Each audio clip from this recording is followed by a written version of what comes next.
નમો પિતરાગાય, નમો અરિહંતાણં, નમો સિદ્ધાણં, નમો આયરિયાણં, નમો વત્સાયાણં, નમો લોએ સવ્વ સાહુણં, ऐसो पंच नमस्कारो सव पाभपणासनं मंगलानंच सव्वे सिंह परमं हवै मंगलम्। ओम नमो भगवते वासुदेवाय, ओम नमः शिवाय। जय सच्चिदानंद। प्रत्यक्ष दादा भगवानની સાક્ષીએ વર્તમાને મહાવિદેહ ક્ષેત્રમાં વિચરતા તીર્થંકર ભગવાન શ્રી સિમંદર સ્વામીને અત્યંત ભક્તિપૂર્વક નમસ્કાર કરું છું। વાત્સલ્ય મૂર્તિ શ્રી દાદા ભગવાનને અત્યંત ભક્તિપૂર્વક નમસ્કાર કરું છું। 33 કોટી દેવી દેવતાઓને અત્યંત ભક્તિપૂર્વક નમસ્કાર કરું છું। મહાવીર ભગવાનના શાસન રક્ષક દેવી દેવતાઓને અત્યંત ભક્તિપૂર્વક નમસ્કાર કરું છું। આ ક્ષેત્રના રક્ષક દેવી દેવતાઓને અત્યંત ભક્તિપૂર્વક નમસ્કાર કરું છું। આખા બ્રહ્માંડના જીવ માત્રના રિયલ સ્વરૂપને અત્યંત ભક્તિપૂર્વક નમસ્કાર કરું છું। જગતભરના સંત પુરુષોનું યોગ બળ, જગતભરના સત્પુરુષોનું યોગ બળ અને પ્રગટ જ્ઞાની પુરુષ દાદા ભગવાનનું બળ સમસ્ત વિશ્વનું કલ્યાણ કરો, કલ્યાણ કરો, કલ્યાણ કરો અને કલ્યાણ કરવાનું નિમિત્ત બનવાની સૌ આત્માઓને પરમ શક્તિ આપો, શક્તિ આપો, શક્તિ આપો। જગતના સર્વ જીવો સુખ અને શાંતિને પામે, જગતના સર્વ જીવો મોક્ષને પામે। જગત કલ્યાણ હો, જગત કલ્યાણ હો, જગત કલ્યાણ હો। हे श्री सिमंदर स्वामी प्रभु, हे श्री दादा भगवान, अमूल्य शुद्ध उपयोग पूर्वक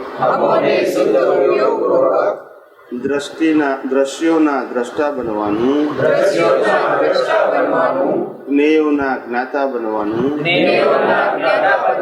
તથા દ્રષ્ટા અને જ્ઞાતાના સર્વથી મુક્ત છીએ એવી અમોને દ્રષ્ટિ પ્રાપ્ત થાય। એટલે કે દ્રશ્યો એ દ્રષ્ટા સ્વરૂપે, જ્ઞેયો એ જ્ઞાતા સ્વરૂપે છે। તેને જેમ છે તેમ સમજવાની, તેને જેમ છે તેમ જાણવાની તથા તેનાથી ભિન્ન રહેવાની, સામાયિક કરવાની। પરમ શક્તિ આપો, શક્તિ આપો, શક્તિ આપો।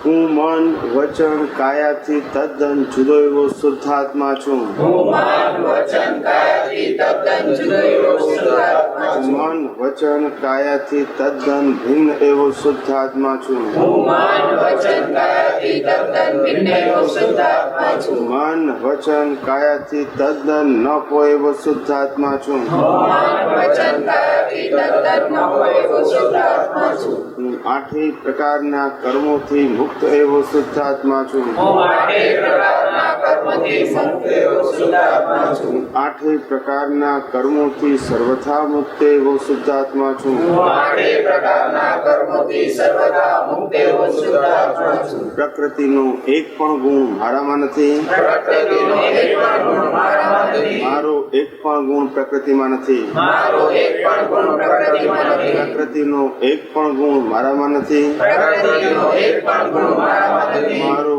એક પણ ગુણ પ્રકૃતિમાં નથી. મારો એક પણ ગુણ પ્રકૃતિમાં નથી. ગુણે કરી બંને સર્વથા ભિન્ન છીએ. ગુણે કરીને બંને સર્વથા ભિન્ન છીએ. ગુણે કરી બંને સર્વથા ભિન્ન છીએ. ગુણે કરીને બંને સર્વથા ભિન્ન છીએ. સામીપ્ય ભાવને લઈને ભ્રાંતિ ઉત્પન્ન થાય છે. સામીપ્ય ભાવને લઈને ભ્રાંતિ ઉત્પન્ન થાય છે.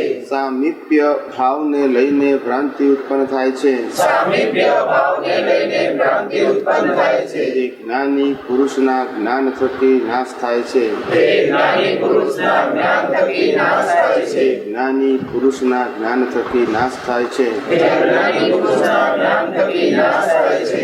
હું શુદ્ધ આત્મા છું. હું શુદ્ધ આત્મા છું. શુદ્ધ આત્મા છું. હું શુદ્ધ આત્મા છું. શુદ્ધ આત્મા છું. હું શુદ્ધ આત્મા છું. શુદ્ધ આત્મા છું. હું શુદ્ધ આત્મા છું. શુદ્ધ આત્મા છું. હું શુદ્ધ આત્મા છું. શુદ્ધ આત્મા છું. હું શુદ્ધ આત્મા છું. શુદ્ધ આત્મા છું. હું શુદ્ધ આત્મા છું. શુદ્ધ આત્મા છું. હું શુદ્ધ આત્મા છું. શુદ્ધ આત્મા છું. હું શુદ્ધ આત્મા છું. શુદ્ધ આત્મા છું. હું શુદ્ધ આત્મા છું. શુદ્ધ આત્મા છું. હું શુદ્ધ આત્મા છું. શુદ્ધ આત્મા છું. હું શુદ્ધ આત્મા છું. શુદ્ધ આત્મા છું. હું શુદ્ધ આત્મા છું. શુદ્ધ આત્મા છું. હું શુદ્ધ આત્મા છું. નિશ્ચય નિર્ણયથી કેવળ શુદ્ધાત્મા છું. હું નિશ્ચય નિર્ણયથી કેવળ શુદ્ધ આત્મા છું. નિશ્ચય નિર્ણયથી કેવળ શુદ્ધાત્મા છું. હું નિશ્ચય નિર્ણયથી કેવળ શુદ્ધ આત્મા છું. નિશ્ચય નિર્ણયથી કેવળ શુદ્ધાત્મા છું. હું નિશ્ચય નિર્ણયથી કેવળ શુદ્ધ આત્મા છું. જય સચ્ચિદાનંદ. સચ્ચિદાનંદ. જય સચ્ચિદાનંદ.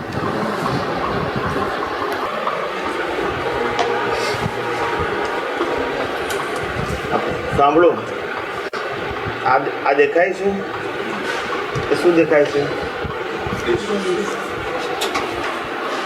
પણ આ ડીશ ના હોય એવું ખબર ના પડે ત્યાં સુધી આકાર તો દેખાય જ નહીં. આકારને દ્રશ્ય કહેવાય ને ડીશ ને જ્ઞેય કહેવાય. એ બંને સાયમલ્ટેનિયસ હોય. કેવું હોય? આકાર ઓન ફર્સ્ટ ટાઈમ આકાર દેખાય અને પછી એ આકારના આધારે જ્ઞાન ઉત્પન્ન થાય કે આ ડીશ છે. સમજાય છે? પેલું આકાર દેખાય, પેલા આ વ્યક્તિનો આકાર દેખાય, પછી આપણને ખ્યાલ ઓ ચંદુભાઈ છે, ખ્યાલ આવી ગયો. એટલે એક નહીં છે આકાર. એટલે પેલા શું લાગે આપણે આપણાથી 500-800 ફૂટ દૂર પછી આપણને કોઈ માણસ જેવું દેખાય છે. એટલે આકાર માણસનો છે. એટલે આકાર દેખાયો પણ હજુ જ્ઞેય ખબર નથી પડતી કે કોણ છે. એટલે પછી થોડા નજીક આવે એટલે ખ્યાલ આવ્યો કે આ તો ચંદુભાઈ છે. એક જ્ઞેય થયું, એક જ્ઞાન થયું ને એક જ્ઞેય. એમાં તમને દેખાયું તો કે જે આવું ગોળ આકારની કંઈક વસ્તુ છે. પછી ધ્યાનથી જોયું ખ્યાલ આવ્યો કે આ તો ડીશ છે. એટલે ડીશ એ જ્ઞાન થયું અને આ ગોળ દેખાયું તે શું થયું? આકાર થયો. સમજાયું છે? આકાર એટલે દ્રશ્ય કહેવાય. શું કહેવાય? અમે દ્રશ્યથી ઉત્પન્ન થતું જ્ઞાન એને જ્ઞેય કહેવાય. સમજાય મારી વાત? બે ભાગ હોય એટલે કીધું ને દ્રશ્યનો દ્રષ્ટા ને આત્મામાં નહીં, પ્રતિષ્ઠિત આત્મામાં. એટલે મૂળ આત્મામાં તો જોવા જવાનો, પ્રકૃતિને જોવા જવાનો ગુણ છે જ નહીં. છે જ નહીં. પ્રતિષ્ઠિત આત્મા, મૂળ આત્મા તો પોતે શુદ્ધ છે. એને ક્યાં પ્રકૃતિને જોવા જવાની જરૂરત ક્યાં છે? સામાન્ય બોધ અને સામાન્ય બોધ. હા, સામાન્ય. પેલામાં વિશેષ બોધ. વિશેષ બોધ સ્પષ્ટતા થાય, પેલામાં અસ્પષ્ટ છે. અસ્પષ્ટ જ્ઞાન એને આકારનું જ્ઞાન કહેવાય. સ્પષ્ટ જ્ઞાન એને વસ્તુ જ્ઞાન. અને સ્પષ્ટ જ્ઞાન જે છે એને જ્ઞેય કહેવાય. જ્ઞેયાકાર કોણ થાય? જ્ઞેયનું જ્ઞેય જે છે એ જ્ઞેય જે આપણને જે રીતે દેખાયો એ જ્ઞેય આકાર થયું કહેવાય. એટલે કોઈ પણ જ્ઞેય એ જ્ઞેયાકાર થાય એટલે જ્ઞાન ઉત્પન્ન થાય. શું થયું? જ્ઞાન ઉત્પન્ન થાય. જોવું અને જાણવું બે બાબત એ કોનામાં છે? પ્રતિષ્ઠિતા પ્રકૃતિ સબ્જેક્ટમાં, પ્રકૃતિના સબ્જેક્ટમાં. આ વિનાશીના સબ્જેક્ટમાં એનો રોલ છે. બે ક્રિયા બધી બે ક્રિયા. જોવું અને જાણવું. તો જોવું શું આવે ને જાણવું શું આવે? જોવું એ સામાન્ય ભાવે આકાર સ્વરૂપે હોય, એપ્રોક્સિમેટ શું હોય? દ્રશ્ય સ્વરૂપે હોય.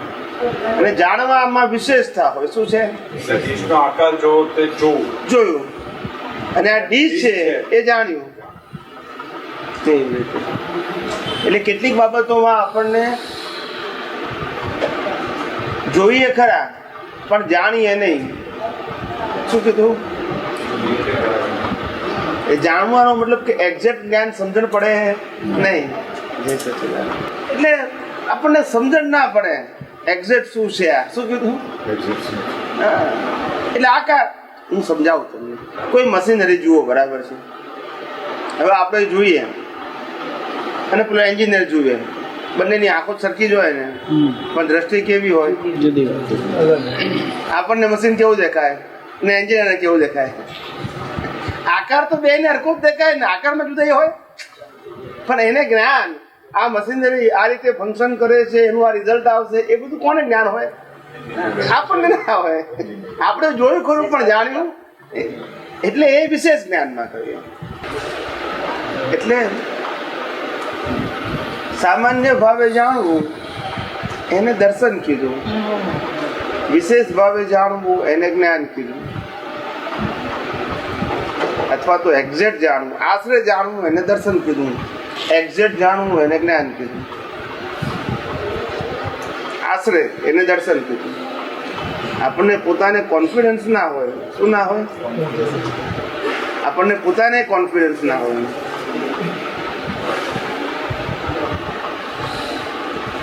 એટલે આવું આ દર્શન જ્ઞાન બે જેવું દર્શન હોય જે લેવલનું એ જ લેવલનું જ્ઞાન હોય દરેકને. જેવું હાઈ લેવલનું દર્શન હોય એટલું જ્ઞાન પણ ઊંચું હોય. દર્શનનો મતલબ તમારી જે જોવાની જે શક્તિ છે એટલી જેટલી શાર્પ હોય એવું જ્ઞાન શાર્પ હોય. તમારી જોવાની દ્રષ્ટિ છીચરી હોય એવું જ્ઞાન છીચરું હોય. એટલે ના કીધું કે આપણે મશીનરી જોઈએ પણ આપણે જ્ઞાન કેટલું હોય એટલી જ દેખાય ને આપણને. અને એન્જિનિયરનું જ્ઞાન, એન્જિનિયર કેવું જ્ઞાન હોય? તેને વિશેષ દેખાય. હવે મશીન તો એનું એ છે, આંખો એની છે, પણ અંદર જે જ્ઞાન છે તે બંનેનું કેવું છે? એ રીતે. એટલે ડીપનેસ ના આવે એન્જિનિયર જેવી સામાન્ય વ્યક્તિને. દ્રશ્ય તો બંને સરખું જોઈએ પણ જ્ઞાન બંનેનું સરખું એવી રીતે છે. સમજાયું?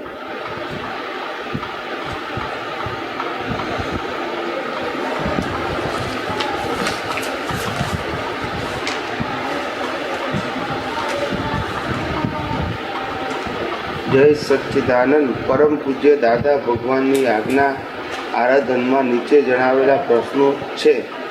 શું તે આજ્ઞા દ્રષ્ટિએ ઉપયોગી છે કે કેમ? નંબર 1, શક્તિની આરાધના, કુળદેવી તેમજ વિવિધ દેવી શક્તિની આરાધના. શક્તિની આરાધના, કુળદેવીની તેમજ વિવિધ દેવી શક્તિની આરાધના એટલે શું? પણ કારણ કે તમારું છે. હા, બાય બર્થ હોય કોઈ કુળદેવી હોય તે પછી આપણે જોઈ તો અંબામાં હોય, પદ્માવતી માતા હોય, આપણે નમસ્કાર કરતા હોય, પાંચાંગુલી દેવીને, તો એ આપણને આમાં કઈ રીતે હેલ્પ હોય એમ આપણે આજ્ઞાના આરાધનમાં કંઈ હેલ્પિંગ થાય કે પછી આપણે નવું કોઈનું જોઈન કરવા માંડીએ ને? મતલબ વ્યવહારથી આપણી પરંપરા હોય કુળની તો કુળદેવીને દર્શન કરવા અને કીધું કે અમારી ભૂલ ચૂક હોય તો માફ કરજો. બસ એ બધી શક્તિ કહેવાય. શું કહેવાય? પ્રાકૃતિક શક્તિ. પણ કઈ આત્મિક શક્તિ નહીં, પ્રાકૃતિક. ભૂલ ચૂક હોય તો માફી માગવી, બીજું કશું નહીં. ગમે તે હોય, પછી કોઈ પણ દેવી દેવતા હોય. આરાધના કરવાની જરૂર નથી, પણ વિરાધના નહીં કરવાની. કોઈ પણ દેવી દેવતા શક્તિની વિરાધના નહીં કરવાની. આરાધના ના થાય તો કઈ. વિવિધ પ્રકારના હવન થતા હોય છે, એ લોક માન્યતા છે. પુણ્ય ઉપાર્જનનું સાધન શું છે? પુણ્ય ઉપાર્જનનું સાધન. હવનમાં આશય હોય ને સારો, એટલે પુણ્ય ઉપાર્જન થાય. કારણ નથી કહેતા કે આપણે વરસાદ વરસાવે એટલા માટે હવન કરીએ છીએ, ક્યાં તો કોઈના ઉપર મુશ્કેલી હોય ત્યારે દૂર થવા માટે હવન કરીએ છીએ. આશય સારો. જ્ઞાન હવન જે બધા છે એ કયો? એ તો આ આત્માના પોતાના સ્વરૂપના જ્ઞાનની જાગૃતિ એ જ્ઞાન હવન કહેવાય. હું શુદ્ધ આત્મા છું, હું શુદ્ધ આત્મા છું, એ ગુણો સહિત સતત રહે, એ પોતે જ્ઞાનનો હવન કહેવાય. એમાં બહારના પૂછવાનો ગ્રંથ રહે છે. હા, એના બહારના સાધનની જરૂર ના પડે. પોતાના સ્વરૂપની આરાધનામાં બહારના કોઈ પણ સાધનની જરૂર નથી. યથાર્થ દ્રષ્ટિની જરૂર છે. શું છે? પણ બીજા સાધનની જરૂર નથી. શિવ અને શક્તિનું સ્વરૂપ ભેદ કે અભેદ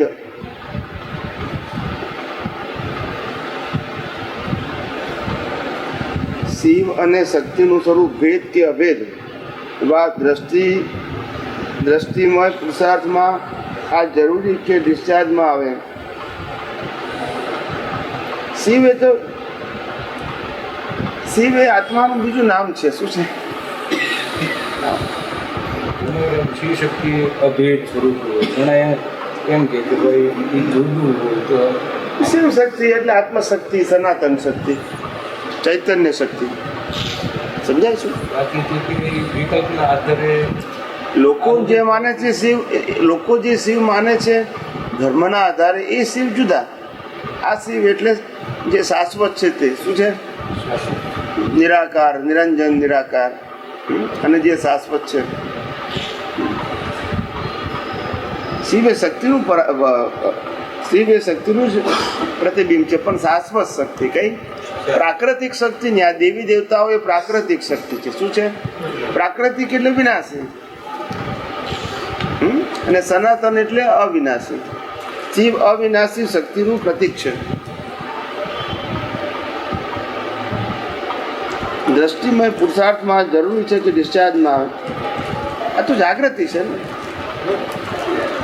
હું શુદ્ધાત્મા છું તે જાગૃતિ છે, એ શિવ. એમાં બધા હવનની બધા કઈ હેલ્પ નથી. કમ્પલસરી નથી. વ્યવહાર હોય તો કરવું આપણે.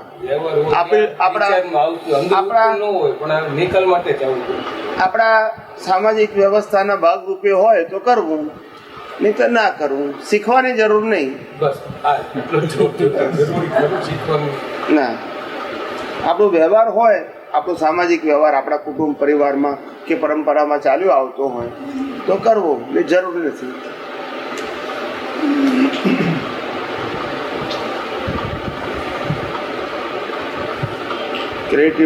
ક્લેરિટી વધે તે જ આશય. પ્રતિષ્ઠિત આત્મા એ જ જીવભાવ કયો છે. પ્રતિષ્ઠિત આત્મા એને જ જીવભાવ કયો છે. પ્રતિષ્ઠિત આત્મા એને જીવભાવ ના કહેવાય, પણ પ્રતિષ્ઠિત આત્મા એટલે પુરુષાર્થ કરનારો. શું કહેવાય? પુરુષાર્થ કરનારો. છૂટવાના ભાવ આવે છે. અજ્ઞાનમાં પુરુષાર્થ તો છે, બંને કરે જ ને. પ્રતિષ્ઠિત આત્મા તો એક જ હોય ને, બે ના હોય. એટલે છૂટવા માટેનું જે પુરુષાર્થ છે એની પૂર્ણાહુતિ તો પોતાનો વાસ્તવિક સ્વરૂપ ભાવ ખુલ્લું થઈ જાય ત્યારે જ આવે. તો અત્યારે પ્રેઝન્ટ જે આ સત્સંગ ચાલી રહ્યો હોય એમાં પ્રતિષ્ઠિત આત્માની કઈ પરિસ્થિતિ થાય? પુરુષાર્થનો એક પુરુષાર્થ એનો રોલ તો શું હોય? જે ગ્રહણ કરે એમાંથી સાર કરતા શીખે. શું કરે? કારણ કે એ જીવતો જાગતો છે ને. આ મન બુદ્ધિ ચિત્ત અહંકાર વાણી કયા કશું ના કરી શકે. એ જીવતા નથી. શું નથી જીવતા? એ મરેલા છે. હા, એટલે એ કશું ના કરી શકે. એ માધ્યમ તરીકે કામ કરે. શું કરે છે? આ સાંભળવાનું, જોવાનું, સૂંઘવાનું, ચાખવાનું, સ્પર્શ કરવાનું માધ્યમ તરીકે કામ કરે, સમજાય છે? પણ એ જેને પહોંચાડે છે એ જે સમજણ છે એ સમજણ પ્રતિષ્ઠાત્મા પાસે મળે, એટલે એને બધું ખબર પડે. ચૈતન્યતા, જીવંતતા એની પાસે છે. શું છે? પુરુષાર્થ શક્તિ એની પાસે છે. અત્યારે પુરુષાર્થના બીજ પડે એવું થાય ને આ એન્વાયરમેન્ટ. પડે ને, કેમ ના પડે? પડે. પુરુષાર્થ તો બધા જીવો કરે જ છે. નહીં પણ આ પોઝિટિવ પુરુષાર્થ થાય ને પોતાના. ના, આપણા મહાત્માઓની વાત કરું છું, બધા પુરુષાર્થ કરે જ છે. દરેકના લેવલ અલગ અલગ હોય. શું છે? જે બી જેની સમજણ એવો એનો પુરુષાર્થ. પુરુષાર્થ વગર કોઈ પણ સમય હોઈ શકે જ નહીં. અજ્ઞાની એ પુરુષાર્થ વગર ના હોઈ શકે, પુરુષાર્થ વગર રહી શકે જ નહીં ને. આનું હેતુ તો આજ્ઞાની ક્લેરિટી વધતા પુરુષાર્થનું રિઝલ્ટ એવું ઊંચું છે. આજ્ઞા ધર્મ તો આજ્ઞા ધર્મનો પુરુષાર્થ એ પર્ટિક્યુલર કહેવાય. એ પછી આજ્ઞા ધર્મ પ્રાપ્ત થયા પછી કેવી અને કેટલી જાગૃતિ છે એના ઉપર આધાર રાખે. આમાં જાગૃતિ શાર્પણ થવાની ને. અત્યારનો આખો માહોલ છે, થાય. અણહમત દૂર થતા ઉચ્ચ કક્ષાનું બિયારણ આવે તો રિઝલ્ટ એવું જ આવું આવે. તમે પૂછ્યું શું પ્રતિષ્ઠિત આત્મા એ જીવ ભાવ કયો છે ને, એમ કહું છું. એટલે પ્રતિષ્ઠિત આત્મા એ જીવ ભાવ ના કયો કહેવાય, એ પુરુષાર્થ કરનારો કહેવાય. શું કહેવાય? ખ્યાલ આવે? આ જીવ ભાવ તો ખરેખર કોને કહેવાય? આ ડિસ્ચાર્જ પ્રતિષ્ઠિત આત્માને જીવ ભાવ કહેવાય. શું કહેવાય? કે જે મરેલો હોવા છતાં જીવી રહ્યો છે. શું છે? જીવી રહ્યો છે અથવા જીવતો છે એવું અહેસાસ થાય છે, એટલે એને પ્રાણ કહેવાય. શું કહેવાય? નથી કહેતા છેલ્લે મરી ગયા એટલે પ્રાણ નીકળી ગયો, એ પતી ગયું એનું. એ જીવ હું છું એવું જે ભાન હતું દેહધારી તરીકેનું, એ ત્યાં સમાપ્ત થઈ ગયું. શું થઈ ગયું? એટલે જીવનો અંત થઈ ગયો. હવે જે નવો પ્રતિષ્ઠિત આત્મા છે એનાથી નવું બોડી મળશે, નવું નામ મળશે, નવા સંજોગો મળશે. એટલે આ જીવ આના આધારે જે જીવ હતો એ શું થઈ ગયો? સમાપ્ત થઈ ગયો. હે? અહંકાર છે તો અમે પેલો જેના સંદર્ભમાં પેલો હું છું એવું વાત કરીએ છીએ. અસ્તિત્વનું ભાન અહંકારને છે, પણ અસ્તિત્વનું ભાન જે અહંકારને છે એ અહંકારની અંદર બે પ્રકારના અહંકાર છે. એક આ પ્રકૃતિ સાથે જોડાયેલો ડિસ્ચાર્જ અહંકાર, એને ભાન તો છે જ, એને મિકેનિકલ ભાન છે. કેવું છે? એની પાસે વધઘટ થતી નથી, જે લઈને આવ્યા છે તે જ ઉકલે. પેલો જાગ્રત પ્રતિષ્ઠિત અહંકાર છે એની અંદર ફેરફાર થાય છે. શું થાય છે? વિકાસ બી થાય, મધ્યમ બી રહે, ડલ બી થઈ જાય. કેટલીક વાર જાગૃતિ રહે, કેટલીક વાર ના રહે, કેટલીક વાર અવળો અહંકાર થાય, કેટલીક વાર સવળો થાય. આ બધું જાગ્રત ભાગમાં થાય. કયા ભાગમાં થાય? પેલા ભાગમાં કશું ના થાય. મને કઈ થઈ ગયું, મળી ગયો, એ બધું બહારના ભાગમાં થાય. હું શુદ્ધાત્મા છું એવું જ્ઞાન થયા પછી પણ પ્રકૃતિની અવસ્થાઓમાં અનેક વખત બેસી જાય. એ જીવતો સમજાય છે? એ જીવતો છે એટલે પહેરી શકે ને. પેલો તો મળદો છે એટલે એની હાથે જ હોય, એને પેસવાનું નથી. એ તો ઇનબિલ્ટ છે. શું છે? ઇનબિલ્ટ. પેલો મળી ગયો તો આ ભેગો આ ડિપ્રેસ થઈ જાય. હા, અંદર સીધો ગ્રુપ મારી ગયો. એટલે એ ત્યાં પુરુષાર્થ કાચો પડી ગયો. શું થઈ ગયો? એ જાગૃતિ વધે એના માટે શું આવવું પડે? એ તો આ જ્ઞાનનો ઉપયોગ, જ્ઞાનનો ઉપયોગ કરવાથી જ્ઞાનની જાગૃતિ વધે. બીજો કોઈ રસ્તો છે જ નહીં. આજ્ઞા ધર્મ બી કામ સપોર્ટિંગ છે. આજ્ઞા ધર્મ કામ કરે ને, સપોર્ટ કરો કામ કરે ને. એટલે એનો ઉપયોગ તો જોઈએ ને. એમ ઉપયોગનો મતલબ સંજોગોમાં વાપરવું, એનો ઉપયોગ કહેવાય. એ ના વાપરીએ તો પાકું કેમનું થાય? વ્યક્તિ ઉપર વ્યક્તિ વિશે નોંધ પડી ગયો, એનો દ્રષ્ટિથી કઈ પુરુષાર્થ કરો? એ તો અભિપ્રાય લઈને આવેલા હોય ને, એ અભિપ્રાયને ફેરવવો પડે કે આ ચંદુભાઈનો અભિપ્રાય છે, તેનાથી સર્વથા મુક્ત હું શુદ્ધાત્મા છું. ચંદુભાઈ ફાઇલ નંબર 1 અભિપ્રાય લઈને આવી હોય કે ના આવી હોય, પણ તે આપણો અભિપ્રાય છે એવું નથી. સંજોગાધીન છે. કેવો અભિપ્રાય છે? અને સંજોગ કોણ? ફાઇલ નંબર 1 ને આપણા થોડા હોય, આપણે એનાથી મુક્ત છીએ ને.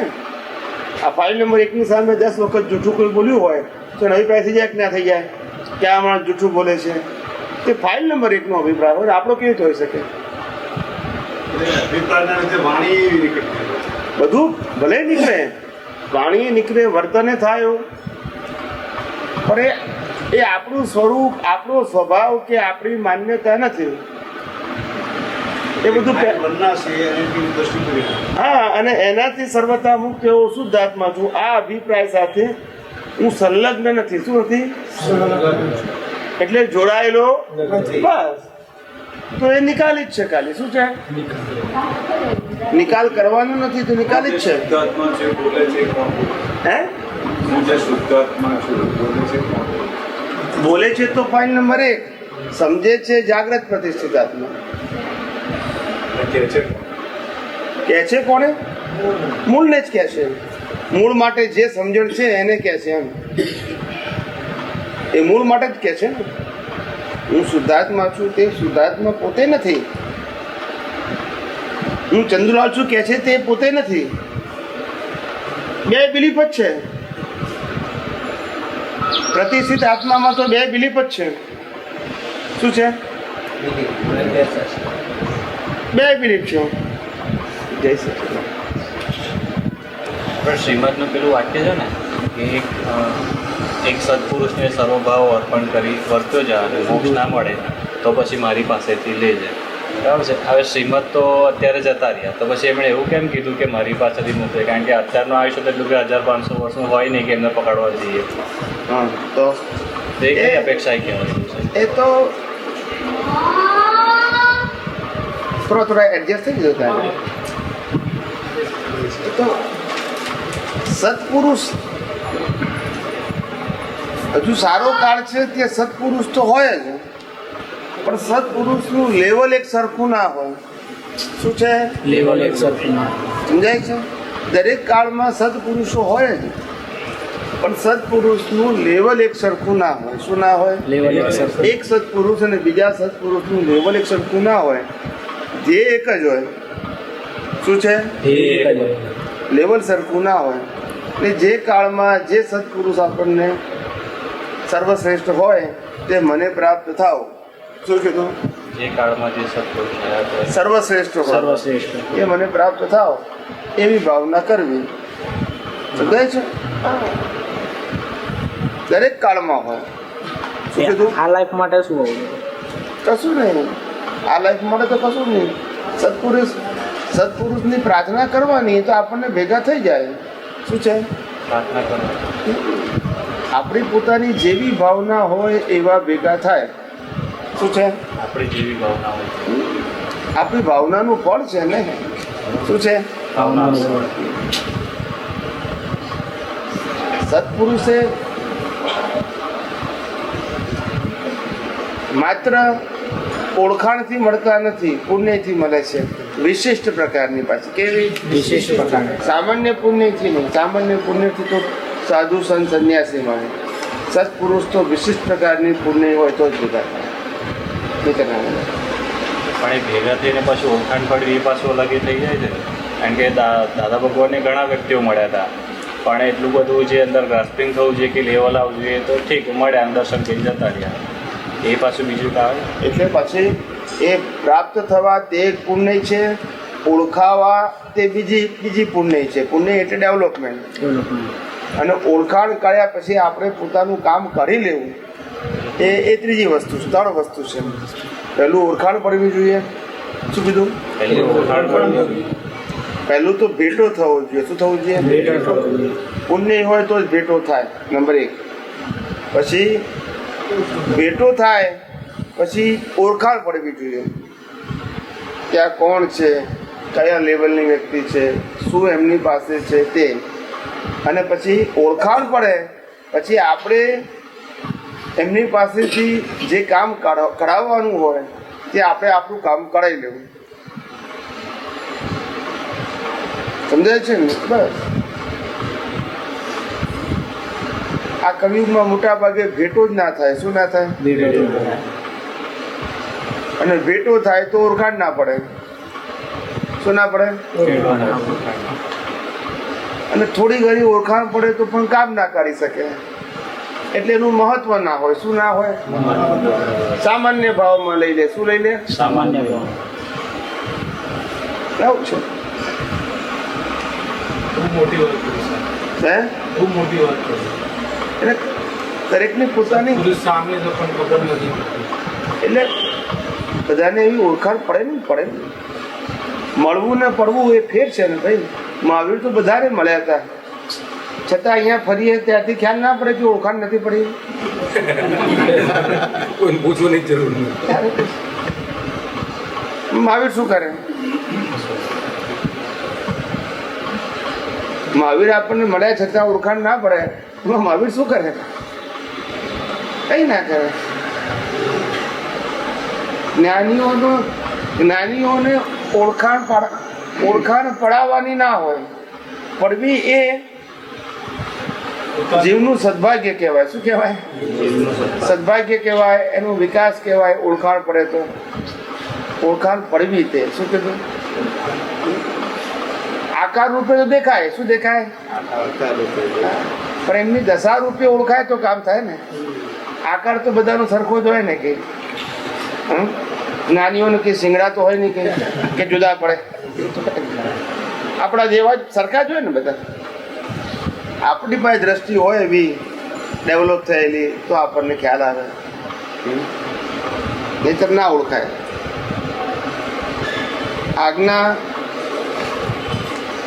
આજ્ઞામય પુરુષાર્થ કરતા શુદ્ધાત્મા કે પછી એ પણ પ્રતિષ્ઠિત આત્મા છે. આજ્ઞામય પુરુષાર્થ, દ્રષ્ટિનો આપણે જે આગામી દ્રષ્ટિનો પુરુષાર્થની વાત થઈ હતી ને, તો એ પુરુષાર્થ એવડો એ પ્રતિષ્ઠિત આત્મા જ થયો ને. દરઅસલ પોતાના સ્વરૂપમાં તો આવતું જ.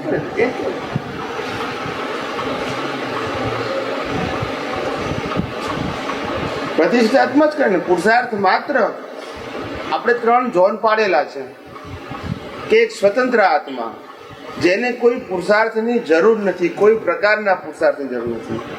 બીજું આ મન વચન કાય, આ બુદ્ધિ ચિત્ત ને અહંકાર જેને આપણે પ્રકૃતિ કહીએ છીએ, એ સંપૂર્ણ પરતંત્ર છે. શું છે? એટલે પુરુષાર્થ કરી શકે એમ નથી.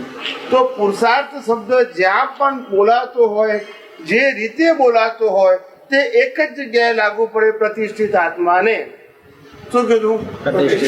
બીજી કોઈ જગ્યાએ લાગુ પડે પછી આપણે વારે ઘડી પછી પટ્ટો ઉતરી જાય તો આપણે શું કરીએ? ઘડીમાં આત્માને જોઈન કરી નાખીએ, પ્રકૃતિને જોઈન કરી નાખીએ તો આપણે પહેલી 3 ડિવિઝન પાડે, 3 ખાના પાડી દીધા છે કે જે સંપૂર્ણ સ્વતંત્ર છે એને પુરુષાર્થની જરૂર નથી, માટે પુરુષાર્થ એ લાગુ પડે નહીં. આ મન બુદ્ધિ ચિત્ત અહંકાર વાણી સંપૂર્ણ પરતંત્ર હોવાથી પુરુષાર્થ કરી શકે એમ નથી. તો પુરુષાર્થ હું બોલું તો લાગુ ક્યાં પડે? કોઈ પણ એંગલ થી બોલું પણ લાગુ ક્યાં પડે? એક જ ખાનું બાકી રહ્યું, હવે બીજું ઓપ્શન નથી. પછી સ્વતંત્ર ના જરૂર પડે, સ્વતંત્ર નહીં ના સ્વતંત્ર જરૂર ના આપણે પરતંત્ર કરી ના શકે. જરૂર તો નથી. પછી એક જ ખાનું છે, 2 ખાના નથી કે આમાંથી કયું. કોઈ પણ પ્રકારના પુરુષાર્થની વાત કરીએ એનું ખાનું એક જ છે. ઓપ્શન હોય તો આપણને લાગે કે અહીંયા કે અહીંયા, ઓપ્શન જ નથી. હે એ વારે ઘડી આપણે પેલું ભૂલી જવાય છે કે નહીં, શરીરે કર્યું ને પેલા આત્માએ કર્યું. પણ આપણે ક્લેરિટી કરેલી જ છે કે પુરુષાર્થ શબ્દ માત્ર કોઈ પણ એંગલનો હોય તો આ એક જ ખાનામાં આવે. ગમે તે એંગલથી પુરુષાર્થ શબ્દની વાત કરી હોય તો એક જ ખાનામાં આવે. એ મૂળ આત્મામાં ના આવે અને આ મિકેનિકલ આત્મામાં ના આવે, માત્ર પ્રતિષ્ઠિત આત્મામાં. પણ એવું નહીં, એ તો ચાલ્યા કરે. આ તો ખાલી વાત છે, અમારું કામ તો સમજાવવાનું છે.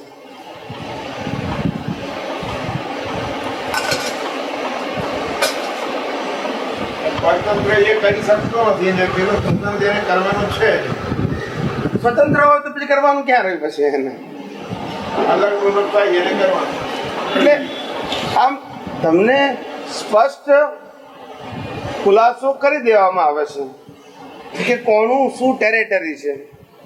એટલે પછી કોઈને આમ કન્ફ્યુઝન કે ગોળ ગોળ ના લાગે. આપણે જ્યાં પણ તમે હમણાં શું પૂછ્યું કે હું શુદ્ધાત્મા છું, કોણ બોલે? મેં શું કીધું કે શુદ્ધાત્મા છું એ બોલે ફાઇલ નંબર 1, એટલે પર ને પરાધીન ભાગ, અને સમજે કોણ? પ્રતિષ્ઠિત આત્મા. કારણ કે સમજવાનું ત્યાં પુરુષાર્થ થયો, બોલવાનું એ મિકેનિકલ થયું. શું થયું? એટલે પ્રતિષ્ઠાત્મા ના બોલે, એમાં બોલવાનો ગુણ નથી. પુરુષાર્થનો ગુણ એનો છે, પણ બોલવાનો ગુણ કોનો છે? ફાઇલ નંબર 1 નો. પછી એ પ્રતિષ્ઠાત્મામાં ના આવે. એટલે બેને ગોળ ગોળ નહીં કરવાનું. શું કરવાનું? હું કહું કે વિધિ કરે, વિધિ કોણ કરે? તો ફાઇલ નંબર 1 જ કરે. પણ વિધિ કરવાનો નિશ્ચય છે તો ત્યાં પ્રતિષ્ઠિત આત્મા આવે. નિશ્ચય છે, ભાવ છે, નક્કી કરવું, શક્તિ માગવી, આ બધું કોણામાં આવે? પ્રતિષ્ઠિત આત્મામાં. એટલે ફિઝિકલ ક્રિયા કરવી તે ફાઇલ નંબર 1 માં આવે. એટલે પછી ભેળસેળ ના આવે. પછી શું કીધું? એટલે અમે કીધું કે આ જ્ઞાન લો છો જ્ઞાની પુરુષ પાસેથી, એ ઉદય કર્મ છે. શું છે? પુરુષાર્થ થોડો છે. જ્ઞાન પ્રાપ્ત થાય છે એ ઉદય કર્મ છે. શું છે? હા, જ્ઞાનનો ઉપયોગ કરવો તે પુરુષાર્થ છે. શું છે? એટલે જ્ઞાન પ્રાપ્ત કરવું તે પુણ્ય છે, ને પ્રાપ્ત કરેલા જ્ઞાનને વાપરવું, ઉપયોગ કરવી તે પુરુષાર્થ છે. પ્રાપ્ત કરવું તે પુરુષાર્થ નથી. દરેક વસ્તુની ક્લેરિટી હોવી જોઈએ, ગોળ ગોળ નહીં. પછી શ્રદ્ધામાં નહીં લઈ જવાનું. શેમાં નહીં લઈ જવાનું? શ્રદ્ધામાં જાય તો પછી આ ગોળ ગોળ થઈ જાય. શું થઈ જાય? સિદ્ધાંત ખલાસ થઈ જાય બધા. આ વ્યવહાર માર્ગ આખો શ્રદ્ધાથી જ ચાલે છે. એટલે ગોળ ગોળ. શું કીધું? કોઈને રસ્તો ના મળે. શું ના મળે? જેટલા માણસને પૂછો, સાહેબ આ સંસારથી છૂટવાનો શું રસ્તો છે? તો જેને બહુ માર ખાધો હોય ને ઘરમાં, એ કે છે કે એના કરતા સંન્યાસી થઈ જવું સારું, આમાં મજા નથી. સંન્યાસીને પૂછે કે ખરેખર ભગવાન છૂટવાનો કયો માર્ગ છે? તો કે અહીંયા બહુ સંસાર છે, એના કરતા સંસારમાં કઈ પણ જલસા કરો ને, જે છે એ જતું રહેશે. એટલે બધા પોતપોતાની જે સમજણ હોય બધા ફેરવ કરે. શું કરે? સાચો રસ્તો બતાવે, પણ બતાવે એના પાસે હોય તો તમને કે ને, એ બચારો ફરતો હોય તમને શું કે? બીજું રસ્તો ક્યાંથી બતાવે? રસ્તો મળ્યો તો બતાવે ને. એ ફસાયેલો હોય, શું કરે? હવે દુઃખના દાડા શું કહે છે? દુઃખ શું કે છે? દુઃખના ઔષધ દાડા. શું કે છે? દુઃખ આવ્યું તેનું અસર શું? તો કે દાડા કાઢો તે ટાઈમે જતું રહેવાનું છે. આવ્યું ટાઈમે, જવાનું પણ ટાઈમે. હવે સમય પસાર કરો. આવ્યું તો આપણે કંકોત્રી લગી હતી, અને જવા માટે ધક્કો મારવાની જરૂર, એના ટાઈમે જવાનું છે, પણ ટાઈમ કાઢો. શું કે છે? જે દુઃખનું ઔષધ દાડા, બસ. બીજો કોઈ ઉપાય નહીં. અને છતાંય ઉપાય કરીએ આપણી શક્તિ, ક્ષમતા અથવા સંજોગો પ્રમાણે, તે પણ દાડા કાઢવાનો એક બીજો રીત છે. શું છે? માણસને સંતોષ થાય કે મેં પ્રયત્ન કર્યો. શું કીધું?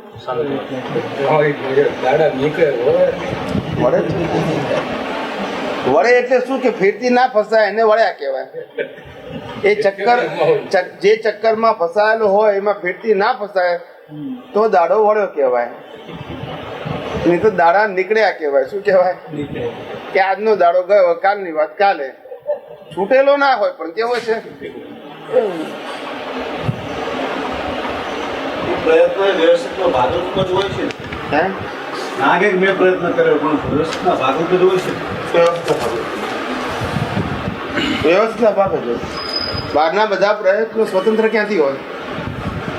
વ્યવસ્થિતના ભાગરૂપ જ હોય. એ તો આપણે માનીએ એવું કે પ્રયત્ન કરીએ છીએ. પ્રયત્ન કરવાની સ્વતંત્ર શક્તિ નથી, પણ વ્યવહાર જગતમાં એવું બોલવું પડે આપણે કે ભાઈ પ્રયત્ન કરો. શું કહેવું પડે?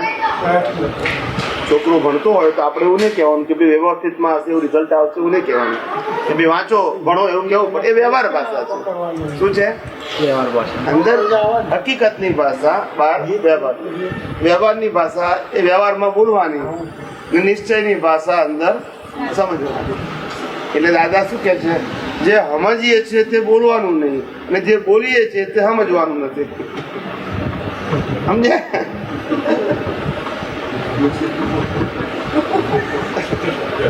સમજાય છે? વ્યવહારમાં તો વ્યવહારની ભાષા ના બોલવી પડે. નિશ્ચયની ભાષા કેવી રીતે બોલાય? એના જ નાટક એના જ નાટક કર્યું. આપણે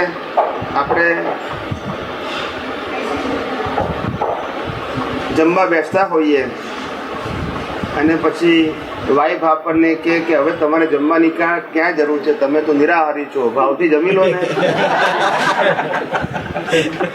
મારે બધાની માથા કૂટીને તમારે ખાવાની માથા કૂટી ચાલે. પછી વ્યવહારમાં તો વ્યવહાર જોઈએ, નિશ્ચયની ભાષામાં અંદર સમજવાનું કે આહારી આહાર કરે છે, પણ બહાર તો આહાર જોઈએ ને. આપણે હું નિરાહારી છું પણ આહારીને તો આહાર જોઈએ ને. બિહારીએ કોના માટે ઉલ્લેખ કરવામાં આવ્યો? મૂળ આત્માના માટે. મૂળ આત્માના માટે ઉલ્લેખ કરવામાં આવ્યો. આત્માને શરીર નથી એટલે આહાર ના હોય, એના ફિઝિકલ બોડી નથી એટલે આહાર હોય. એ નિશ્ચયની ભાષામાં વાત કરી છે કે આત્માને તો શરીર નથી એટલે આહાર હોય ને, પણ બોડીને તો આહાર હોય ને. એ બીજી પણ ભાગ છે ને તે પણ અહંકાર પણ આહાર નથી કરતો અને મૂળ આત્મા આહાર કરતો નથી. પણ ઉલ્લેખ એના માટે કરેલો. અહંકાર કશું કરતો નથી પણ એ ખાલી અહંકાર કરે છે. મેં કર્યું એવું શું કીધું, એ કશું કરતો નથી, એ માલિક થઈ જાય છે. શું થઈ જાય છે? રિઝર્વ બેન્કે છાપેલી નોટો તમારા ઘરમાં આવી ત્યારથી તમારો સિક્કો લાગી ગયો માલિકીનો. શું કીધું? ઇનવિઝિબલ. કેવો? એ કાલે બીજાની તિજોરી જાય એટલે એનો સિક્કો લાગે. ઇનવિઝિબલ. કેવો? નોટ ના બદલાય, ખાલી દ્રષ્ટિનો સિક્કો બદલાય ખાલી. સમજાય છે? એવી આ જગતમાં ક્ષણિક માલિકી છે. કેવી છે? એક ક્ષણિક માલિકી ને કાયમી માનીને ઝઘડા કરીએ છીએ. શું કરીએ છીએ? ક્ષણિક માલિકીને ઝઘડા થાય છે બધા. ક્ષણિક જ છે. કેવી છે? કોઈનો સમય લાંબો હોય ને કોઈનો સમય ટૂંકો હોય. સમજાય છે? માલિકીનો પણ એક ક્ષણિક જ કહેવાય. શું કહેવાય? આજે 1,00,000 2 લાખ વર્ષનું આયુષ્ય હોય તો એમ કહેવાય કે બરાબર છે. આ 50 60 70 વર્ષ 80 વર્ષના આયુષ્યની અંદર માલિકી કરવા જોઈએ. હમણાં આજે છાપામાં લખ્યું છે, છાપું છે ને, છાપું આજનું ગુજરાત સમાચાર, એટલે એમાં લખ્યું છે કે ભાઈ માણસનું એવરેજ આયુષ્ય અત્યારે 70 વર્ષનું છે. 68 થી 70 વર્ષ એવરેજ. પછી એ 70 વર્ષ ક્યાં ક્યાં કાઢે છે એમને લખ્યું છે. આટલા વર્ષો 4-5 વર્ષ આખા જિંદગીના 4-5 વર્ષ થોડું સરવાળો કરીએ કલાકોનો તો 4-5 વર્ષ નાવા ધોવામાં જવાય. ખ્યાલ આવી ગયો? એના 30 વર્ષ ઊંઘવામાં જાય. ખ્યાલ આવી ગયો? આટલા વર્ષો 5-6 વર્ષો ખાવામાં જાય. ટોટલ અવર્સ બધું લખ્યું છે અંદર. એટલે એમાં એને આ જીવન જીવવા માટે તો બહુ ઓછો સમય મળે છે. શું કીધું? 70 વર્ષમાં જે ટોટલ 70 વર્ષનું હોય તો એને માણ 20-22 વર્ષ માણ મળે છે એને. એવું છે. બાકી બધો સમય આમાં લોપડ ચોપડમાં જ જાય છે બધું. શું કરે પણ કવિરાજે આપણે પદ નથી લખ્યું? ભોજનાલય શૌચાલય પૂરણ ગલન ને શુદ્ધ આત્મા. ભોજનાલય અને શૌચાલય પૂરણ ગલન ને આટલી જ પ્રતિષ્ઠામાં તન્મય છે જગત આત્મા. આટલી જ પ્રશ્ન. લોટો સંડાસ ને નાવા ધોવામાં. શું કે છે? લોટો સંડાસ ને નાવા ધોવામાં આ તમારી પા ભાગની જિંદગી ખર્ચાઈ ગઈ. એટલે 100 વર્ષ હોય તો 25 તો એમ જ ગયા. એટલે બધું આખું એનું વિવરણ કર્યું છાપામાં છે, એને એની ભાષામાં કર્યું છે. ટૂંકમાં જીવન જીવવા માટે જે અવેરનેસ છે એ અવેરનેસ લોકોને, દરેક જીવને શું લાગે? કાલે અનુકૂળતા આવશે ને કાલે પુરુષાર્થ કરીશ, કાલે અનુકૂળતા આવશે ને કાલે પુરુષાર્થ કરીશ. એવી ક્યારે આવવાની નથી. કેટલીક વાર બહારની કેટલીક વાર ઉંમર ના હોય એટલે અનુકૂળતા ના આવે. કેટલીક વાર ઉંમર મોટી થઈ હોય ત્યારે જવાબદારી હોય એટલે અનુકૂળતા ના આવે. કેટલીક વાર આર્થિક જવાબદારીમાંથી મુક્ત થાય પછી સામાજિક જવાબદારી આવે એટલે પાછો ટાઈમ ન મળે. પછી આર્થિક જવાબદારી પૂરી થાય, સામાજિક જવાબદારી પૂરી થાય, ભણવાની ઉંમર પૂરી થાય ત્યારે શરીર કામ ના કરતું હોય. કરે ક્યારે? પછી સમજાય છે? રાહ જોવા બેહીએ તો મેર પડે એમ. ઉપર જોઈએ ત્યાં સુધી રાહ જોવાની છે. શું જોવાની છે? એટલે એને આજે ગુજરાત સમાચારમાં ટાઇટલ લખ્યું છે life is only waiting period. શું કીધું? Waiting period. કાલે આવશે, કાલે આવશે, કાલે આવશે, થાવ દો. એમ કરતા કાલ આવતી આવશે. Waiting period. નાનો અત્યારે કે અમારે રમવા દો કે છે, પછી ભણીશું. પછી ભણવા બેસે ત્યારે કે હમણાં ભણવા દો, પછી પૈસા કમાઈશું. પછી પૈસા કમાતો તો કે હમણાં પૈસા કમાવા દો, પછી પરણીશું. પછી પરણે એટલે કે હમણાં રહેવા દો, પછી છોકરા કરીશું. પછી છોકરા થાય એટલે કે હમણાં મોટા થવા દો, પછી પરણાવીશું. એમ કરતા કરતા આખી જિંદગી એમાં જ નીકળી જાય. પોતાને સમય મળે નહીં પોતાના માટે. એવી આખી લાઈફ છે આખી. ખ્યાલ આવ્યો? એટલે આપણે તો આ વર્તમાન જિંદગીમાં પોતે જાગૃતિપૂર્વકનો સમય કાઢવાનો પુરુષાર્થ માટે. ને પુરુષાર્થનો સમય જાગૃતિનો છે, એમાં બહારના સ્પેશિયલ ટાઈમની જરૂર નથી. ખ્યાલ આવ્યો છે? જે દ્રષ્ટિથી આ જગત ગુનેગાર દેખાય છે એ દ્રષ્ટિથી નિર્દોષ જોવા માટે બીજા સ્પેશિયલ સમયની જરૂર, ખાલી દ્રષ્ટિની જરૂર છે. જે દ્રષ્ટિથી જ આ પૂતગલ દેખાય છે એ દ્રષ્ટિથી આત્મા જોવાનો છે, એના માટે સ્પેશિયલ સમયની જરૂર નથી. ખાલી દ્રષ્ટિ ફેરવવાની છે. ખાલી શું છે? સમજાય છે? સ્પેશિયલ સમયની જરૂર નથી જ્ઞાન માટે. એ સમયમાં દ્રષ્ટિ ફેરવવાની છે. શું કરવાનું છે? દ્રષ્ટિ ફેરવવાની છે. આટલું સમજવાનું છે. ખાલી જેમ જેમ દ્રષ્ટિ ફરતી જશે તેમ તેમ એને સમજાતું જશે. એટલે દ્રષ્ટિ બદલવી તે પુરુષાર્થ છે. શું છે? સંજોગોમાં પોતાની દ્રષ્ટિ બદલ કરવી તે પુરુષાર્થ છે. સંજોગો તો સ્વભાવથી બદલાવાના છે, એ આપણે બદલવાના નથી. એ હિસાબ પ્રમાણે એનો જે પ્રમાણેનો સમય હશે એ ચેન્જીસ થવાનો જ છે. આપણે બદલી શકીએ એમ નથી. આપણે એ સંજોગોમાં આપણી દ્રષ્ટિ એવી રાખો કે જેના કારણે એ સંજોગમાં આપણને રાગ દ્વેષ ના થાય, અથવા તો આપણું ત્યાં ઘડી એવું એટેચમેન્ટ ના થાય કે જેના કારણે પોતે પોતાનું સ્વાભાવિક જ્ઞાન ભૂલી જાય. બસ એના માટે કોઈ સ્પેશિયલ સમયની જરૂર નથી. શું કીધું? પેલા એક સ્વામીજી હતા, ગુરુજી. એ ગુરુજીને કફનો રોગ હતો. શું હતો? એમને કફનો રોગ હતો. એટલે ખાવા બેસે એટલે પેલા બાથરૂમની ચોકડી પાસે જઈ કફ કાઢી હાથ ધોઈને પછી જમવા બેસે. એટલે શિષ્યોએ સમજ્યું કે આ કઈક રીત સારી હશે, એટલે બધા જ્યાં ત્યારે કફ કાઢી ના હોય તો હાથ ધોઈને પછી જમવા બે. ગુરુજીની પરંપરાને અનુસરો.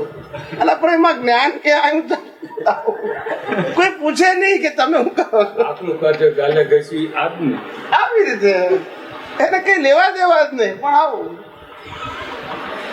હવે ગુરુજી પણ શું કરે? એને કીધું તો છે જ નહીં, પણ પેલા સમજી બેઠા તો શું કરે?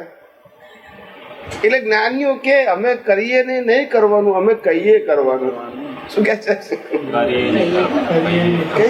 અમે કરીએ તો ઉદય કર્મ છે, અમે કહીએ એ કરવાનું તમને, કે જે તમારા માટે, તમારી પ્રકૃતિના માટે, તમારા ડેવલપમેન્ટના માટે હિતકારી હોય. એટલે આવું વ્યવહાર જીવનમાં આવું બધું ચાલ્યા કરે. વ્યવહાર જીવનમાં બધું આવું જ ચાલે. બધું આવું ચાલે. જ્ઞાનીઓ સમજે કે આ કળિયુગ છે, કળિયુગમાં બધું આવું ચાલવાનું. આવડી પરંપરા બધી, એમાં કંઈ ફેર નહીં પડવાનો કંઈ, પણ ચાલ્યા કરે. તે એમનો જ જગત છે. આપણું તો આ જગત છે, એ જગતને બદલવા નથી આવ્યા. આપણે આ જગતમાંથી એવા બદલી જઈએ કે આ જગત આપણને એક્સેપ્ટ ના કરે. આપણે એવા બદલાઈ જઈએ દ્રષ્ટિએ કરીને કે જેથી આ જગત જ આપણને એક્સેપ્ટ કરે કે તમે આ લાયક નથી. પછી શું થાય? પછી આપણે જગતને ના લાયક કે એને કરતા આપણે જ આ જગતને લાયક ના રહીએ તો પછી ક્યાં વાંધો છે? આપણે કહીએ કે તમે ખરાબ, તમે ખરાબ, તમે ખરાબ. એના કરતા આપણે એવા સારા થઈ જઈએ કે અહીંના લોકો કે ભાઈ તમારા માટે અહીં જગ્યા જ નથી. સમજાય છે? ઘણી વખત કેટલાક માણસો સીધા સાદા સરળ માણસો હોય, સાચું બોલનારા હોય, ખ્યાલ આવે ને, ખોટું ના કરનારા હોય. તો કેટલાક માણસો નજીકના મિત્રો બધા હોય ને, ક્યાં અહીંયા ભરી પડ્યો કે છે, સીધો સાદો સતયુગનો જીવ અહીંયા ક્યાં ભરી પડ્યો કે છે એનું અહીંયા કામ લોકો છેતરી જાય, ઉલ્લુ બની જાય ને, પણ બચારો સીધો હોય. કેવો હોય?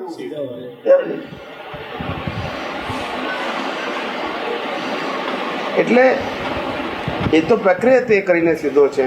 આપણે દ્રષ્ટિ કરીને એવા થઈ જવાનું કે જેથી આ ક્ષેત્ર સાથે આપણે કોઈ પ્રકારની જે આ ક્ષેત્રમાં આવવા માટેની જે લાયકાત જોઈતી હોય તે આપણી લાયકાત ખલાસ થઈ જાય અને જે ક્ષેત્રમાં જવું છે એ ક્ષેત્રની લાયકાત આપણામાં આવી જાય. બહુ થઈ ગયું. પછી આ ક્ષેત્રમાં શું ચાલે છે, ક્યાં જોવું છે આપણે? આ સિમંદર સ્વામીનું જોવું પડે અહીંથી કે અહીંયા ટેરરિસ્ટના કેટલા હુમલા થાય છે, મારે એના માટે શું કરવાનું? આ ક્ષેત્ર તે લેવા દેવા જ નહીં ને. આ જે હોય એને લેવા દેવા જ છે ને. અમુક માણસો પ્રકૃતિ કદાચ સારા હોય, નાને કરીને સારા થવા, હા, જ્ઞાન દ્રષ્ટિ કઈ સારા થવા. અને એ પ્રકૃતિ કરીને સારા લઈને આવ્યા છે એના શું કહેવાય? સારું કહેવાય ને. સારી પ્રેક્ટિસ તો સારું જ કહેવાય. વ્યવહારમાં તો સારું જ કહેવાય ને. વ્યવહારમાં તો સારો કહેવાય જ ને એને. વ્યવહારમાં તો સારો કહેવાય. પણ માને જે પ્રકૃતિ હોય એને શું એ ઉત્પાદન કાચું કહેવાય? એટલે આપણે જેવી મીઠી હોય તેવી જ આવે ને ભાઈ. એમાં શું પુરુષાર્થનો ભાગમાં શું વિશેષતા? હવે આ ઉકલતી પ્રકૃતિ આપણને ના પોસાતી હોય તો દ્રષ્ટિ બદલ કરવાની કે આ ન હોવું ઘટે, આ ન હોવું ઘટે, આ ન હોવું ઘટે. બસ મારે તો મોક્ષ માર્ગને લાયક અને સહાયક સંજોગો પ્રાપ્ત થાઓ. એવું વારંવાર ગમે તેવા સંજોગો વાંકા ઉકલે ત્યારે ભાવના આ કરવી કે ભાઈ ભલે આ ક્રોધ કર્યો પણ મારે આવું ના હોવું ઘટે. હું આની સાથે સહમત નથી. આવી પ્રકૃતિ મને ગમતી નથી. હિસાબમાં ભલે ઉકલી પણ મને ગમતી નથી. એટલે દ્રષ્ટિ ફેરવી નાખવાની, સિગ્નેચર ના કરો એટલે એ દ્રષ્ટિ કેરી ફોરવર્ડ. સમજાય છે? તમારી સિગ્નેચર વગર કોઈ પણ હિસાબ તમારી પાસે આવશે નહીં. એ કુદરતનો કાનૂન છે સાહેબ. શું છે? કુદરતનો કાનૂન.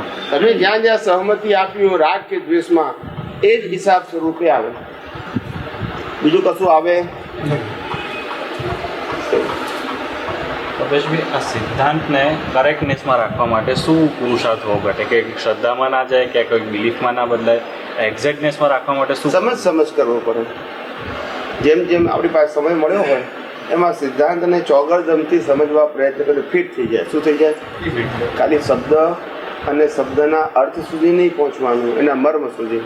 એટલે આ સિદ્ધાંત ક્યાં ક્યાં કઈ રીતે લાગુ પડે છે એ આપણને આપણા દ્રષ્ટિમાં દેખાવું જોઈએ. એ ફિઝિકલ વસ્તુ નથી, આપણને દ્રષ્ટિથી દેખાય. શું દેખાય? દર્શનમાં ફિટ થયું. અવસ્થા માત્ર કુદરતી રચના છે જેનો કોઈ બાપોય રચના નથી અને તે વ્યવસ્થિત છે. હવે આ સિદ્ધાંત આપણને સમજાયો, એનો અર્થ બી સમજાયો. પછી જ્યાં જ્યાં અવસ્થા ઊભી થાય, બહારની અવસ્થા હોય, અંદરની અવસ્થા હોય, મનની અવસ્થા હોય, બુદ્ધિની અવસ્થા હોય, અહંકારની અવસ્થા હોય, વાણીની અવસ્થા હોય, ખ્યાલ આવી ગયો ને, અથવા બહારની સ્થૂળ અવસ્થા હોય, આ બધી અવસ્થાઓમાં સિદ્ધાંતો એક જ સરખું લાગતું. અવસ્થા માત્ર કુદરતી રચના છે. ખાલી આ કે પેલી નહીં, અવસ્થા માત્ર એટલે બધી. એટલે જેટલી અવસ્થાઓ ઉકલે, હવે આ સિદ્ધાંત મારે પાકો કરવો હોય તો જેટલી અવસ્થાઓ જેમ ઉકલતી જાય, અંદરની, બહારની, વાણીની, સ્થૂળ, આ બધી, એ બધામાં મને પેલો સિદ્ધાંત આમ દેખાવો જોઈએ. અવસ્થા માત્ર કુદરતી રચના છે જેનો કોઈ બાપોય રચના નથી, એ વ્યવસ્થિત છે. એટલે કોઈ કરતા ના દેખાય, એટલે કોઈના માટે રાગ દ્વેષ ના થાય. સમજાય છે? એટલે પેલું જેમ આ બધી અવસ્થાઓ જેટલા એંગલથી આપણે જોઈ શકીએ એટલું આપણું આ સિદ્ધાંતનું દર્શન ક્લિયર થાય. શું થાય? સિદ્ધાંત છે એને ચોગડદમથી આપણું દર્શન જે છે એકદમ ક્લિયર થઈ જાય. એટલે પછી આપણને સિદ્ધાંત ફિટ થઈ ગયો કહેવાય. શું કહેવાય? સિદ્ધાંત. એટલે પછી ધીમે ધીમે પ્રેક્ટિકલ લાઈફમાં પછી એ ધીમે થોડે અંશે એ ઓટો મોડમાં આવે. શું આવે? ઓટો. એટલે કેટલીક સંજોગો આવે એટલે સિદ્ધાંત આપણી સામે હાજર જ થઈ જાય. સમજાય છે? ધીમે પાછું એની સ્ટ્રેન્થ વધતી જાય. પેલા નાના નાના સંજોગોમાં હાજર રહે, પછી એનાથી મોટા, એનાથી મોટા, એનાથી મોટા, એનાથી મોટા. આવી રીતે તમારું સિદ્ધાંતનું જ્ઞાન પરિપક્વ થાય. શું થાય? એવા જેટલા જેટલા સિદ્ધાંતો તમને જેટલા એંગલથી યથાર્થ સમજાય. શું સમજાય? યથાર્થ સમજાય. એટલું તમારું આખું આ દર્શન સૈદ્ધાંતિક રીતે પરિપક્વ થાય. શ્રદ્ધાથી નહીં, લોક માન્યતાથી નહીં, લોક સંજ્ઞાથી નહીં, સનાતન સિદ્ધાંતથી. શું કીધું? સનાતન સિદ્ધાંત.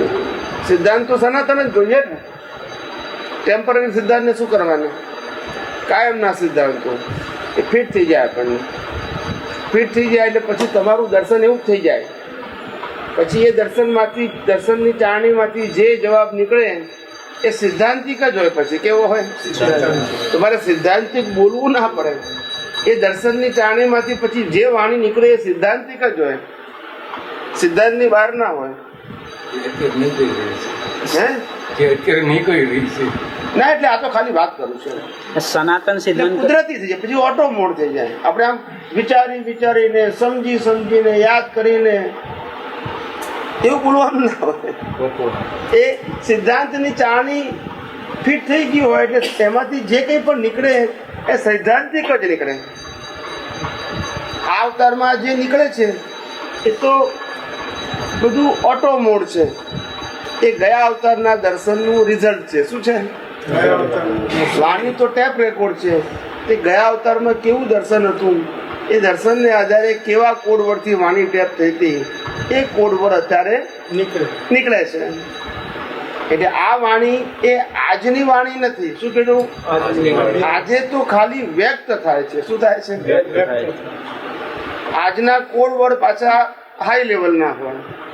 એ કોડવર્ડને આધારે જે વાણી નીકળે પછી નેક્સ્ટ બર્થમાં નીકળશે. એટલે આપણે સિદ્ધાંત એકવાર બોલ્યા, સિદ્ધાંત સમજ્યા, સિદ્ધાંત સ્વીકાર્યો યથાર્થ રીતે, ત્યાર પછી આપણે એવું ના બોલાય કે આ મારી વાણી છે, હું વિચારીને બોલું છું, હું સમજીને બોલું છું. એવું ના બોલાય. ખ્યાલ આવી ગયો?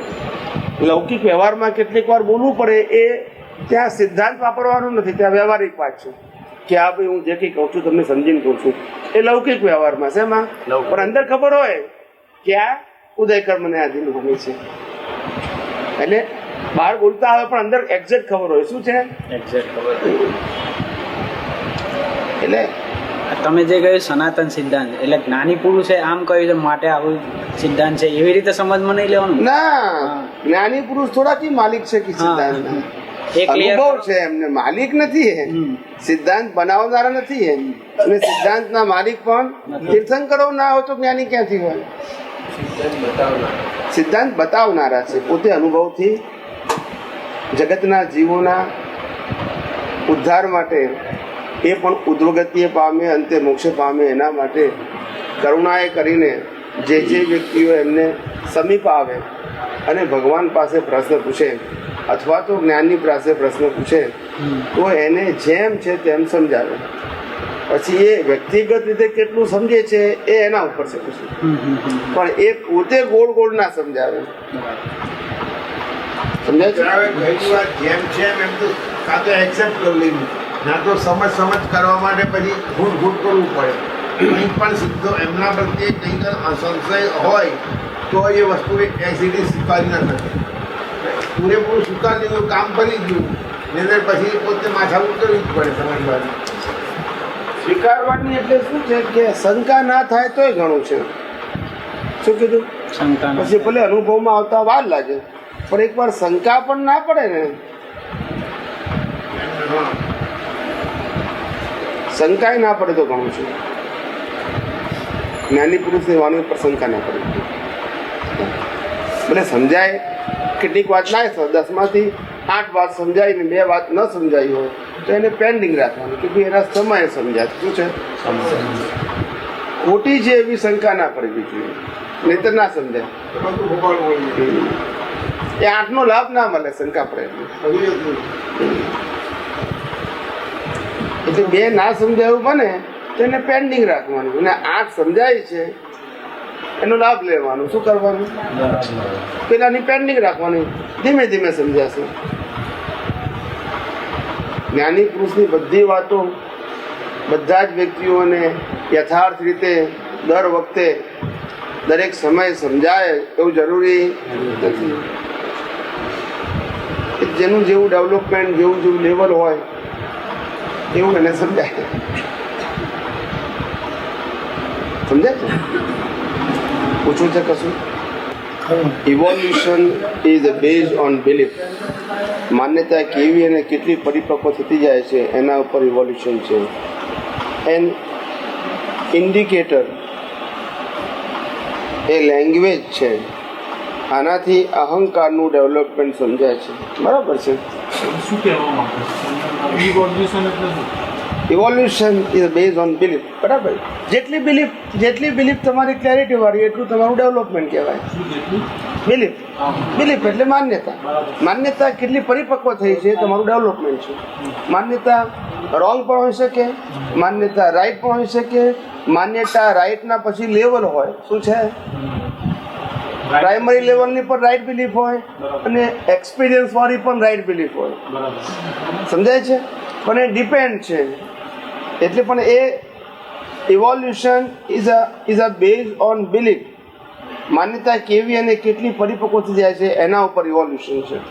માણસનું વિકાસ, આંતરિક વિકાસ, ડેવલપમેન્ટ. એન્ડ ઇન્ડિકેટર એ લેંગ્વેજ છે. આ વ્યક્ત કરે તે એનું ઇન્ડિકેટર કહેવાય. શું કહેવાય? ખબર કઈ રીતે પડે કે આ માણસ કેવો ડેવલપ થયો છે? એની ભાષા ઉપરથી ખ્યાલ આવે કે એની સમજણ કેવી છે. એમ તો કે જ ખ્યાલ આવે, મોઢા ઉપરથી તો ખ્યાલ ના આવે ને. પણ જ્યારે વ્યક્ત કરે ત્યારે ખ્યાલ આવે કે એમનું લેવલ શું છે. સમજાય છે? આપણે સ્કૂલમાં જતા હોય ને આપણા પ્રોફેસર હોય ને આપણે કે કેમ છો સાહેબ, તો આપણને ખબર છે કે આ પ્રોફેસર છે. પણ બાજુમાં બેઠો હોય એને ખબર ના હોય કે આ પ્રોફેસર છે, તો એ દ્રષ્ટિ જુએ ક્યાં જુએ? તમારી પાસે ઇન્ડિકેટર ને એક્સપિરિયન્સ થઈ ગયો છે કે એની વાણી ઉપરથી કે આ માણસ પ્રોફેસર છે, એટલે તમે એ રીતે રિસ્પેક્ટ કરો. પણ જેને ખબર ના હોય એ રીતે ના જોઈ શકે ને. એટલે વ્યક્તિની ઓળખાણ વર્ડથી છે, લેંગ્વેજ. ડેવલપમેન્ટ બિલીફથી છે, એની ઓળખાણ લેંગ્વેજથી છે. અને આનાથી અહંકારનું ડેવલપમેન્ટ સમજાય છે. એટલે આપણે કીધું ને કે આનાથી અહંકારનું ડેવલપમેન્ટ. અહંકાર છેક સુધી હોય, જ્યાં સુધી પુરુષાર્થ હોય ત્યાં સુધી અહંકાર હોય. શું કીધું? એટલે છેક કેવળ દર્શન સુધી અહંકાર હોય. કેવળ દર્શન ભીડ જ કહેવાય ને, એ ભીડ જ કહેવાય ને. પુરુષાર્થ હોય ત્યાં સુધી અહંકાર હોય. તો અભેદ થઈ ગયો. પુરુષાર્થનો એન્ડ આવી ગયો એટલે સ્પષ્ટ થઈ ગયું. પછી પુરુષાર્થ ના હોય, પછી અહંકાર ના હોય. અહંકાર ઓગળી જાય. આ એન્જિન ક્યાં સુધી કામ કરે? એના લાસ્ટ ડેસ્ટિનેશને લઈ જવા સુધી. પછી એન્જિન ઊભું રહે. પછી સમજાય છે? આ અહંકાર એન્જિન છે. શું છે? વ્યક્તિના વિકાસનું એન્જિન છે. પછી છેલ્લું સ્ટોપ આવી જાય એટલે પછી એનો રોલ પતી ગયો. પછી રોલ હોય. શું કંઈ પૂછવું હોય તો પૂછો. કે સમાધિ મરણ વિશે સમજાવો. સમાધિ મરણ એટલે જ્ઞાનની જાગૃતિ સાથે તમારો અંત, આ દેહનો અંત આવે એને સમાધિ મરણ કહેવાય. પોતાના સ્વરૂપ જ્ઞાનની જાગૃતિ સાથે દેહાધ્યાસની અંદર તન્મયાકાર થયા વગર આ દેહનો અંત આવે એને સમાધિ મરણ કહેવાય. પુરુષાર્થ જાગૃતિ શબ્દ એ પુરુષાર્થને લાગુ પડે. કોઈ લાગુ પડે? મિકેનિક ભાગને લાગુ ના પડે. એટલે જાગૃતિ એવી હોય તો તમને એ સમાધિ મરણ કહેવાય. પણ એ સમાધિ મરણ એ છેલ્લા સમયનું ના હોય. એ સમાધિ મરણ કઈ રીતે કઈ રિઝલ્ટમાં આવે તો કે આખા જીવનની અંદર પાછલા સમયમાં વિશેષ જાગૃતિ રહી હોય એના રિઝલ્ટ રૂપે તે વખતે જાગૃતિ રહે. સમજાય છે? સાર રૂપે. શું આવે? એ રાતોરાત ના આવે. કોઈ માણસને આખા લાઈફની અંદર સંસાર સત્તા સંપત્તિ સંબંધોમાં રચો પચો રહ્યો હોય. બરાબર છે? અને પછી હવે એને એટેક આવી જાય અને ડૉક્ટરે બી કીધું કે ભાઈ એના છેલ્લા શ્વાસો છે, ભલે એ ભાનમાં છે પણ છેલ્લા શ્વાસ છે, એમ ડચકા લે છે. અને તે વખતે તમે ગમે એટલી ધર્મની વાતો સંભળાવો પણ એનો તો સાર જ નીકળતો હોય અત્યારે, સમજાય છે? એને પેલામાં ચીજ ચોટે જ નહીં, એટલે સમાધિ મરણ ના થાય. શું ના થાય? એ આખી જિંદગીમાં જે કંઈ ચિત્રામણ અંદર કર્યું હોય, બહારના સંજોગોનું ચિત્રામણ જે અંદર કર્યું હોય એ સર્વૈયા રૂપે આવે. શું આવે? એ કંઈ ચેન્જ ના થઈ જાય, સમજાય છે? એટલે સમાધિ મરણ તો જાગ્રત પુરુષો જે છે એ બિલકુલ સ્વસ્થ રીતે આ દેહને ત્યાગ કરે. કેવો? દેહનો ત્યાગ કરવો એટલે ખરેખર મૃત્યુ નથી, એક લાઈફનો અંત છે. જન્મ મરણનો અંત નથી. શું છે? એક લાઈફનો અંત. મૃત્યુ એ જન્મ મરણનો અંત નથી, મૃત્યુ એક લાઈફનો અંત છે. શું છે? બીજી લાઈફ પછી શરૂ થવાની એ કરેથી. સમજાય છે ને? એટલે મૃત્યુ કે કાયમી થોડું છે કે, સમજાય છે? એક પ્રકારની લાઈફના હિસાબનો અંત અને બીજા પ્રકારની લાઈફની શરૂઆત. લોકો ભય એટલા માટે પામે છે, તો ભય એટલા માટે લાગે છે કે એને એવું લાગે છે કે આ જે મનુષ્યમાં જન્મ થયો 84 લાખ યોનીમાં ફરે ત્યાર પછી પાછો આવે, હવે આપણને લાગે હવે આપણે મરીશું, મનુષ્યમાં ક્યારે આવીશું, એ બધું ભય લાગે. આવું બધું સાંભળ્યું હોય ને એટલે એને ભય લાગે. એવું કંઈ હોતું નથી.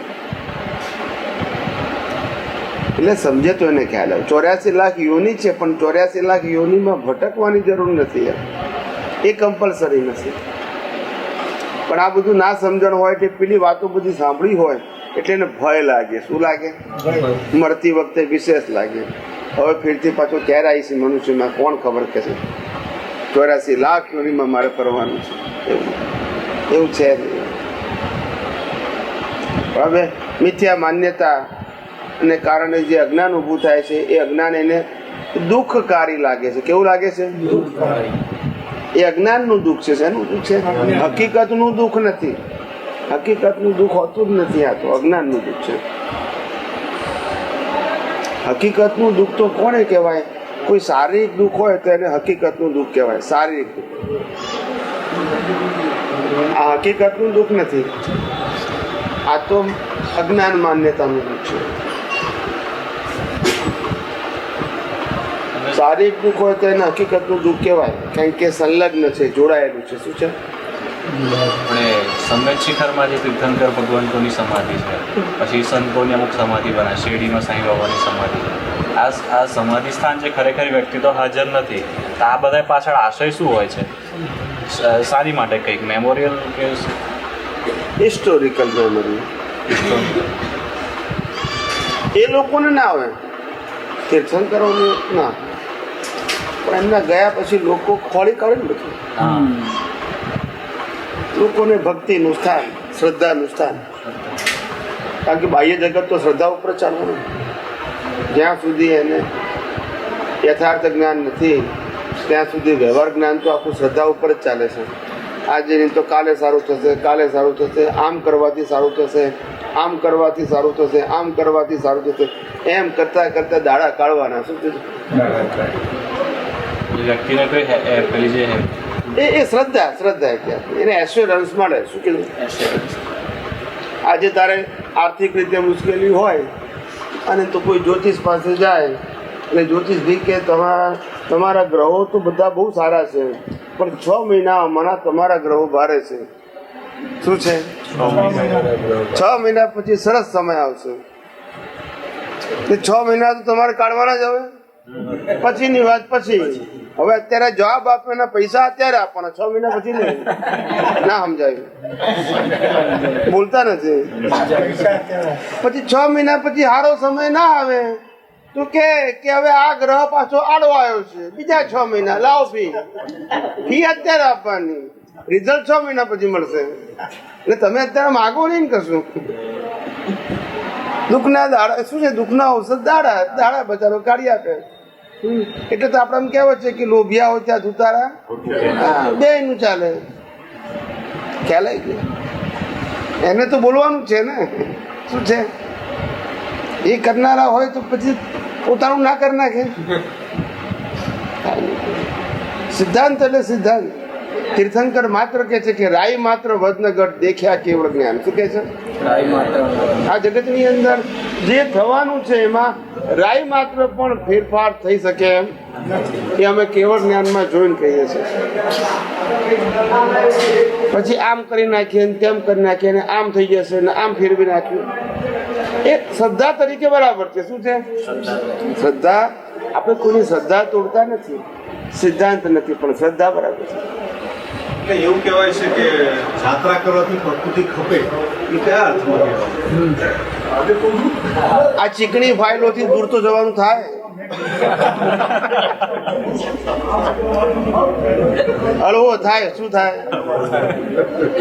સાથે હોય તો શારીરિક માર સહન થાય, પણ માનસિક માર છે ને આ કાળમાં લોકોને સહન થતો નથી. શું કીધું? કારણ કે માનસિક માર આ કાળમાં અનબેરેબલ થઈ ગયો. દરેક એવરેજ જીવોની વાત કરું છું, અનબેરેબલ થઈ ગયો છે. અને એ માર વધી ગયો છે એટલે હવે 5 ઇન્દ્રિયોના સાધનો એ મારમાંથી છૂટવા માટેના ખાલી રસ્તા છે, સાચો ઉપાય નથી. સમય પસાર કરે. શું કરે છે? સમજાય છે ને? શું કરે? પણ કરે શું બીજું? એટલે માણસ સમય પસાર બચારો કરે છે પોતે પોતાની રીતે. એને એવું લાગે કે હું આવું કરું જરા મને આનંદ થાય, પેલા પ્રેશર જરા થોડું ઓછું લાગે. શું લાગે? એટલે ઉપાય ખોટા છે, પણ એને પોતાની માન્યતા છે એટલે થોડા સમય પૂરતું સારું લાગે. શું લાગે?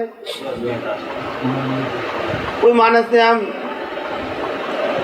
10 લાખ રૂપિયાની એક હામટી ખોટ આવી જાય, મધ્યમ કક્ષાનો માણસ હોય, પછી બહુ ઘરવાળા બહારવાળા છોકરાઓ બધા આગળ બી મુશ્કેલી તો વ્યક્ત થાય ને. એની બધી પૈસાની ઇકોનોમિક કન્ડિશન તો થાય ના લાગે ને. પછી 10 લાખની એકદમ ખોટ આવી જાય એટલે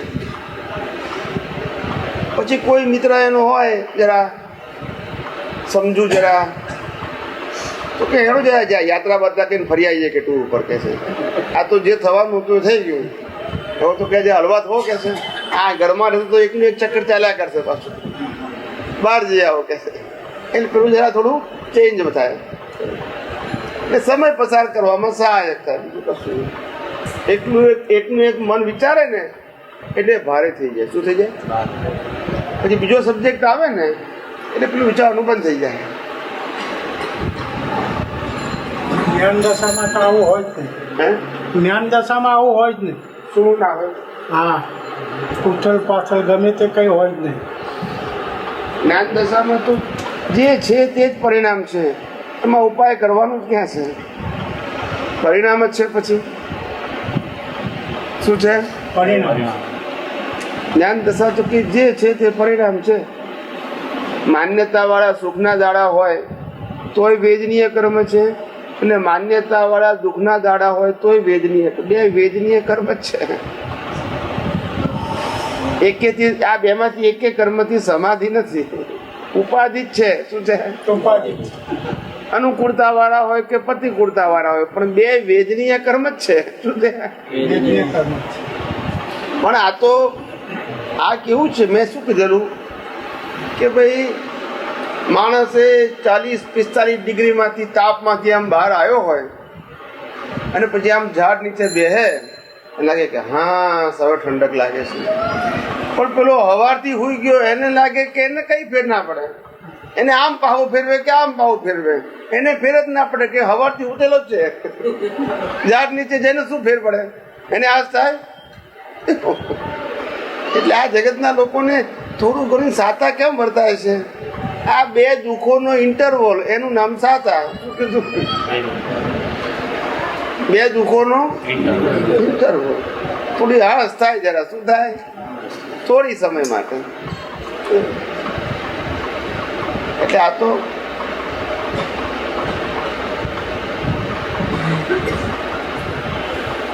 આ દુઃખમ કાળ છે. કેવો કાળ છે? દુઃખમ કાળ.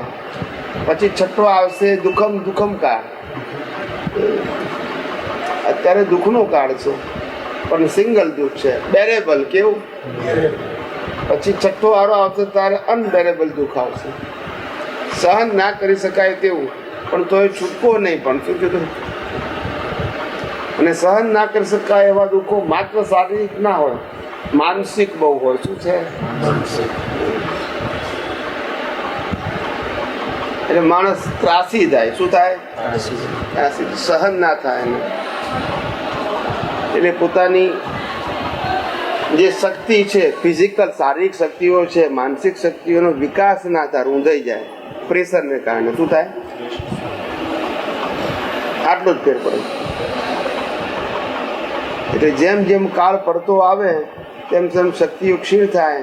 આ વિચારવાની સૂઝબૂઝ બધું ખલાસ થતું જાય. શું થાય? પછી આકાર મનુષ્યનો હોય પણ પશુનું જેમ જીવતો હોય. શું કરતો હોય? કઈ ધ્યેય નહીં, કઈ દિશા નહીં, કઈ વિચારધારા નહીં, બસ ગમે તેમ જીવવું. શું કીધું? દાડા કાઢવા. શું કીધું?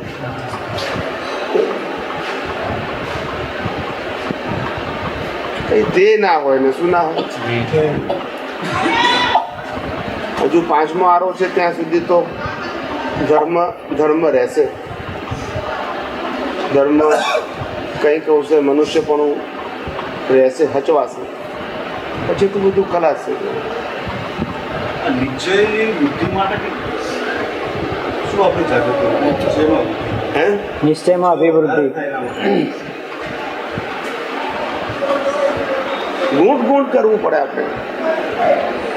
જેનો નિશ્ચય કરવો છે એને ગૂંટવું પડે. શું કરવું પડે?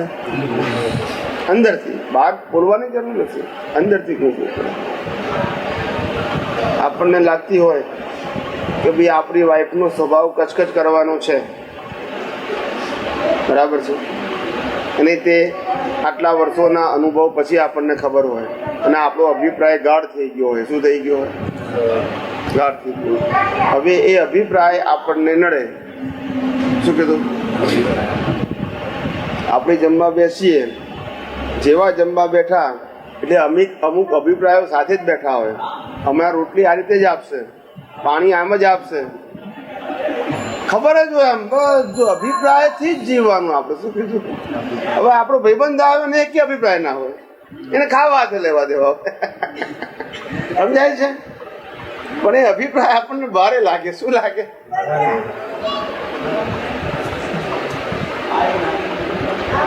કવિરાજે પદમાં લખ્યું છે ને, અભિપ્રાય પૂર્વગ્રહો ભેજામાં ચોંટશે તો માથામાં વધી જશે ભાર રે, મોટી ખોટ ઉધાર રે. જન્મ પહેલા ચાણતો ને હુઆ પછી ચાલશે, અટકે ના કોઈ દી વ્યવહાર રે. સાપેક્ષ સંસાર રે. કેવો છે? સાપેક્ષ, નિરપેક્ષ નથી, સાપેક્ષ. સાચું સુખ વાળો સંસાર નથી, પણ સાચું સુખની ભ્રમણા વાળો છે. કેવું છે? એટલે બધા ખેંચાયા કરે છે. શું કરે છે? સંસાર ગમતોય નથી ને સંસાર છોડવોય નથી. શું કીધું? ના સમજાય? ગમતોય નથી, શું એ કે છે, દાદા પાસે એક ભાઈ આવ્યો તો કે દાદા હું કંટાળી ગયો છું વાઈફથી, હવે મને કંઈક ઉપાય બતાવો એનાથી છૂટવું એવો. પણ વાઈફ જોઈએ એવો ઉપાય. કેવો? ના સમજાયું ને? આ ના જોઈએ ને બીજું જોઈએ, પણ જોઈએ તો ખરી.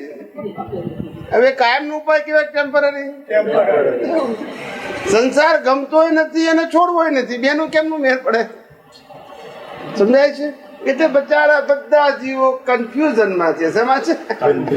કન્ફ્યુઝનમાં છે બચારા. શું કરે? પણ સાચો રસ્તો ના મળે ત્યાં સુધી કરે શું? પણ કરે શું? એમ કહો મને. શું કરે?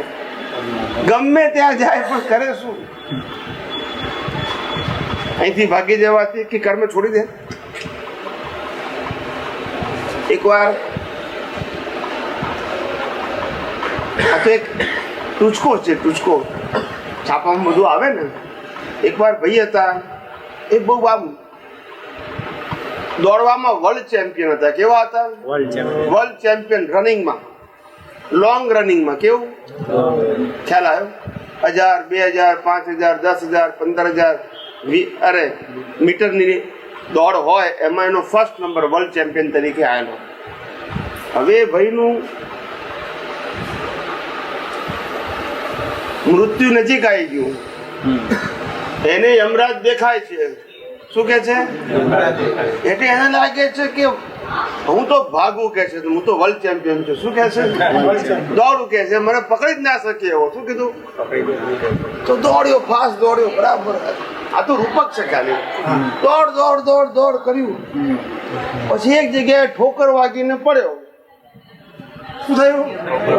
અને પેલો યમરાજ પાછળ પાછળ આવી ગયો. યમરાજ કે છે હવે બરાબર ખ્યાલ આવ્યો કે આ કેમ દોડતો હતો. આ જ જગ્યાએ મૃત્યુ હતું એનું. શું કીધું? મને એમ હતું કે આ અહીંયા ઘડી મર્યો છે ને આ સ્થાન બરાબર નથી. ખ્યાલ આવી ગયો? તે ખેંચ્યો એને. શું કર્યું? ક્ષેત્ર એ શું કર્યું? ખેંચ્યો. હવે બરાબર આવ્યું કે છે એનું સ્થાન. શું કે છે? એટલે આપણે બચવા પ્રયત્ન કરીએ ને કુદરત તો ન્યાય જ કરે છે. સમજાય છે? આપણે બચવા પ્રયત્ન કર્યો પણ કુદરત કોઈને બચાવતી નથી ને મારતી નથી. એ તો હિસાબ પૂરા કરાવડાવે. શું કરાવડાવે છે? એટલે આ બધી બુદ્ધિની કલ્પનાઓ છે. શું છે? હકીકત તો સાહેબ કેવું આ જગત ખરેખર જ્ઞાની પુરુષ કહે છે કે આ જગત ખરેખર યથાર્થ રીતે જાણો તો આ જગતમાં એક સમય માટે પણ મોહ થાય એવો નથી. એવું આ યથાર્થ જાણો તો એક સમય માટે મોહ ના થાય. શું ના થાય? મોહ એટલે ગમો. સમજાય છે? વૈરાગ્ય રે. આપણે તિરસ્કાર કે અભાવ ના થાય પણ વૈરાગ્ય રે. શું રે? હવે આમાં કઈ સાર નથી. શું નથી? એવું એને લાગે. એવું આ જગત છે. કેવું છે? એમાં કઈ કોઈ જગ્યાએ સાર નથી. કશું આપણને સાર થોડો ઘણો પણ લાગે છે મોહને કારણે. શેના કારણે? છે નહીં કશું. હિસાબ છે ખાલી. શું છે? સાર એટલે શું? એનું રિઝલ્ટ કઈ તમને આત્માલક્ષી આવવાનું સંસાર છે. સંસાર એટલે કાદવની કાજળની કોટડી કહ્યું એમાં હાથ નાખો એટલે ગમે તે થાય. કે ડાઘ પડ્યા આગળ રહે. ગમે એટલો બુદ્ધિશાળી હોય, હોશિયાર હોય, ચાલાક હોય, શક્તિશાળી હોય, પછી સ્ટેટસ વાળો હોય, પણ એ ખડાયા વગર રહે.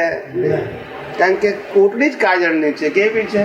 એ ગમે એટલા એલર્ટ રહેવા પ્રયત્ન કરો તો ડાઘ લાગે ને. એટલે જ્ઞાનીઓ એક જ રસ્તો કીધો કે છૂટવાનો માર્ગ નક્કી કર. આ સંસારને સુધારવાનો માર્ગ નક્કી ના કરે. સુધારવાનો જ નથી. રામકૃષ્ણ મહાવીર બધા આ સંસારમાંથી આવીને ગયા તો આ સંસાર એનો એ જ ચાલ્યા કરે છે. શું કીધું? એમાં કોઈ ફેરફાર થાય. સમજાય છે? હે? બસ છૂટવું છે કેમ આ સંસારથી એ જ નક્કી કર. સુધારવાની વાત ના કરી. સુધારવાનું સુધારવાનું નથી અને સુધારવાનું નથી. આપણે કેમ કોઈને છૂટાય એટલું તું નક્કી કર. એટલે તો જ્ઞાનીઓએ પગ વાળી નાખ્યા. શું બોલતા? કે કરવા જેવું નથી, બોલવા જેવું નથી, કંઈ જાણવા જેવું નથી અને સમજવા જેવું નથી. કે શું કે છે? અને જે કંઈ જાણવા જેવું સમજવા જેવું છે એ માત્ર અંદર છે. અને આ જગતમાંથી કશું લેવા જેવું નથી અને કંઈ આપવા જેવું નથી. જે હિસાબ હોય તે પૂરો થાવ. શું કીધું? આપવા લેવાનો જે હિસાબ હોય એ હવે પૂરો થાવ. મારી નવી ભાવનામાં કશું લેવું કે આપવું નથી. આ સંસાર સંબંધ. અને બાકી જે મારે અનુભવવાનું છે તો બધું ક્યાં છે? અંદર છે. બહાર તો છે જ નહીં. એ વિતરાગ મુદ્રા. ભગવાન જ કે છે કે જ્યાં સુધી તું પોતે સેન્ટર છું. શું કે છે? તું પોતે સેન્ટર છું. સેન્ટર થવાનું નથી ને સેન્ટરમાં આવવાનું નથી. તું પોતે સેન્ટર છું. પણ જ્યાં સુધી તું સેન્ટર છું એવું સમજાતું નથી તને, ત્યાં સુધી એ જીવ જેટલો સેન્ટરથી દૂર છે આ સંસારના સુખ દુઃખ ભોગવવા માટે એટલી એની વર્તુળ છે, એટલું એનું શું છે, એટલું એનું વર્તુળ છે. જેટલો સેન્ટરથી એ દૂર છે આ સંસારને ભોગવવા માટે એટલું એનું વર્તુળ છે. અને કે તું સેન્ટરમાં આવી જઈશ તો વર્તુળ જ નથી.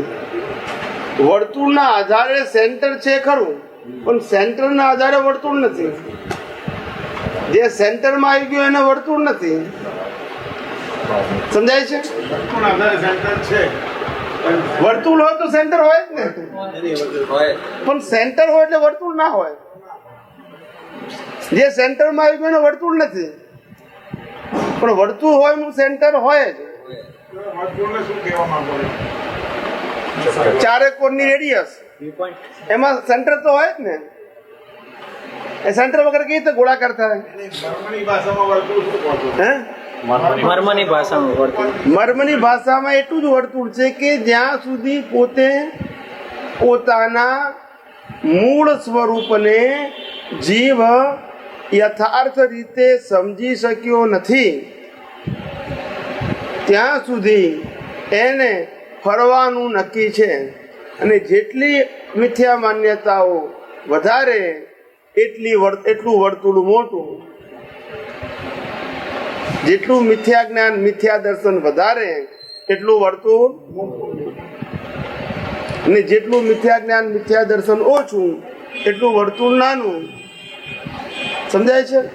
અને વર્તુળ નાનું હોય એ પણ જીવ જેટલો આત્મ જાગૃતિમાં રહે એટલું એનું વર્તુળ ઓર નાનું થતું જાય. એની રેડિયસ લિમિટેડ થતી જાય. શું થાય? એટલે એને મુક્તિની અનુભૂતિ સમીપ દેખાય. કેવી દેખાય? અને પેલા એમ લાગે કે હજુ કોઈ ઝાંકી થતી નથી. શુદ્ધાત્મા બોલે ખરા, પણ કશું ઝાંકી ના થાય ને કે મારું મુક્તતાની અનુભૂતિની હું સમીપ છું એવું મને લાગે નહીં. સમજાય છે? પેલાને સમીપ લાગે એની અવેરનેસને કારણે. ઝાંકીને એટલે અનુભવ કરીને એને સમીપ લાગે પછી મુક્તિ. પેલાને મુક્તિની ઝાંખી ના થાય. સમજણ હોય એની બેઝિક સમજણ હોય, કેવી હોય, પણ સમજણની અવેરનેસ ના હોવાથી એને હા એટલે એને ઝાંખી ના થાય. હા, પકડાતું નથી. બેઝિક સમજણ મળી છે ને. શું છે? ચાલો સમય થઈ ગયો આપણે. હે અંતર્યામી પરમાત્મા, હે અંતર્યામી પરમાત્મા, આપ દરેક જીવ માત્રમાં બિરાજમાન છો. આપ દરેક જીવ માત્રમાં બિરાજમાન છો. તેમજ મારામાં પણ બિરાજેલા છો. તેમજ મારામાં પણ બિરાજેલા છો. આપનું સ્વરૂપ, આપનું સ્વરૂપ તે જ મારું સ્વરૂપ છે. તે જ મારું સ્વરૂપ છે. મારું સ્વરૂપ શુદ્ધ આત્મા છે. શુદ્ધ આત્મા છે. હે શુદ્ધ આત્મા ભગવાન, હે શુદ્ધાત્મા ભગવાન, આપને અભેદ ભાવે આપને અભેદ ભાવે અત્યંત ભક્તિપૂર્વક અત્યંત ભક્તિપૂર્વક નમસ્કાર કરું છું. નમસ્કાર કરું છું. અજ્ઞાનતાએ કરીને, અજ્ઞાનતાએ કરીને, અજાગૃતિએ કરીને, અજાગૃતિએ કરીને મારાથી જે કંઈ પણ દોષો થયા છે, મારાથી જે કંઈ દોષો થયા છે થાય છે અને થાય છે સર્વ દોષોને એ સર્વ દોષોને આપની સમક્ષ આપની સમક્ષ જાહેર કરું છું. જાહેર કરું છું. તેનો હૃદયપૂર્વક તેનો હૃદયપૂર્વક ખૂબ પસ્તાવો કરું છું. ખૂબ પસ્તાવો કરું છું. અને આપની પાસે ક્ષમા પ્રાર્થું છું. ક્ષમા પ્રાર્થું છું. પ્રભુ, હે પ્રભુ, મને ક્ષમા કરો, ક્ષમા કરો, ક્ષમા કરો. મને ક્ષમા કરો, ક્ષમા કરો, ક્ષમા કરો. અને ફરીથી આવા દોષો અને ફરીથી આવા દોષો ક્યારે પણ ન કરું. એવી આપ મને શક્તિ આપો. એવી આપ મને શક્તિ આપો. હે શુદ્ધાત્મા ભગવાન, હે શુદ્ધાત્મા ભગવાન, એવી કૃપા કરો કે આપ એવી કૃપા કરો કે અમને ભેદભાવ છૂટી જાય, અમને ભેદભાવ છૂટી જાય અને અભેદ સ્વરૂપ પ્રાપ્ત થાય. અને અભેદ સ્વરૂપ પ્રાપ્ત થાય. અમે તમારામાં અભેદ સ્વરૂપે તન્મયાકાર રહીએ. સચ્ચિદાનંદ જય સચ્ચિદાનંદ જય સચ્ચિદાનંદ જય સચ્ચિદાનંદ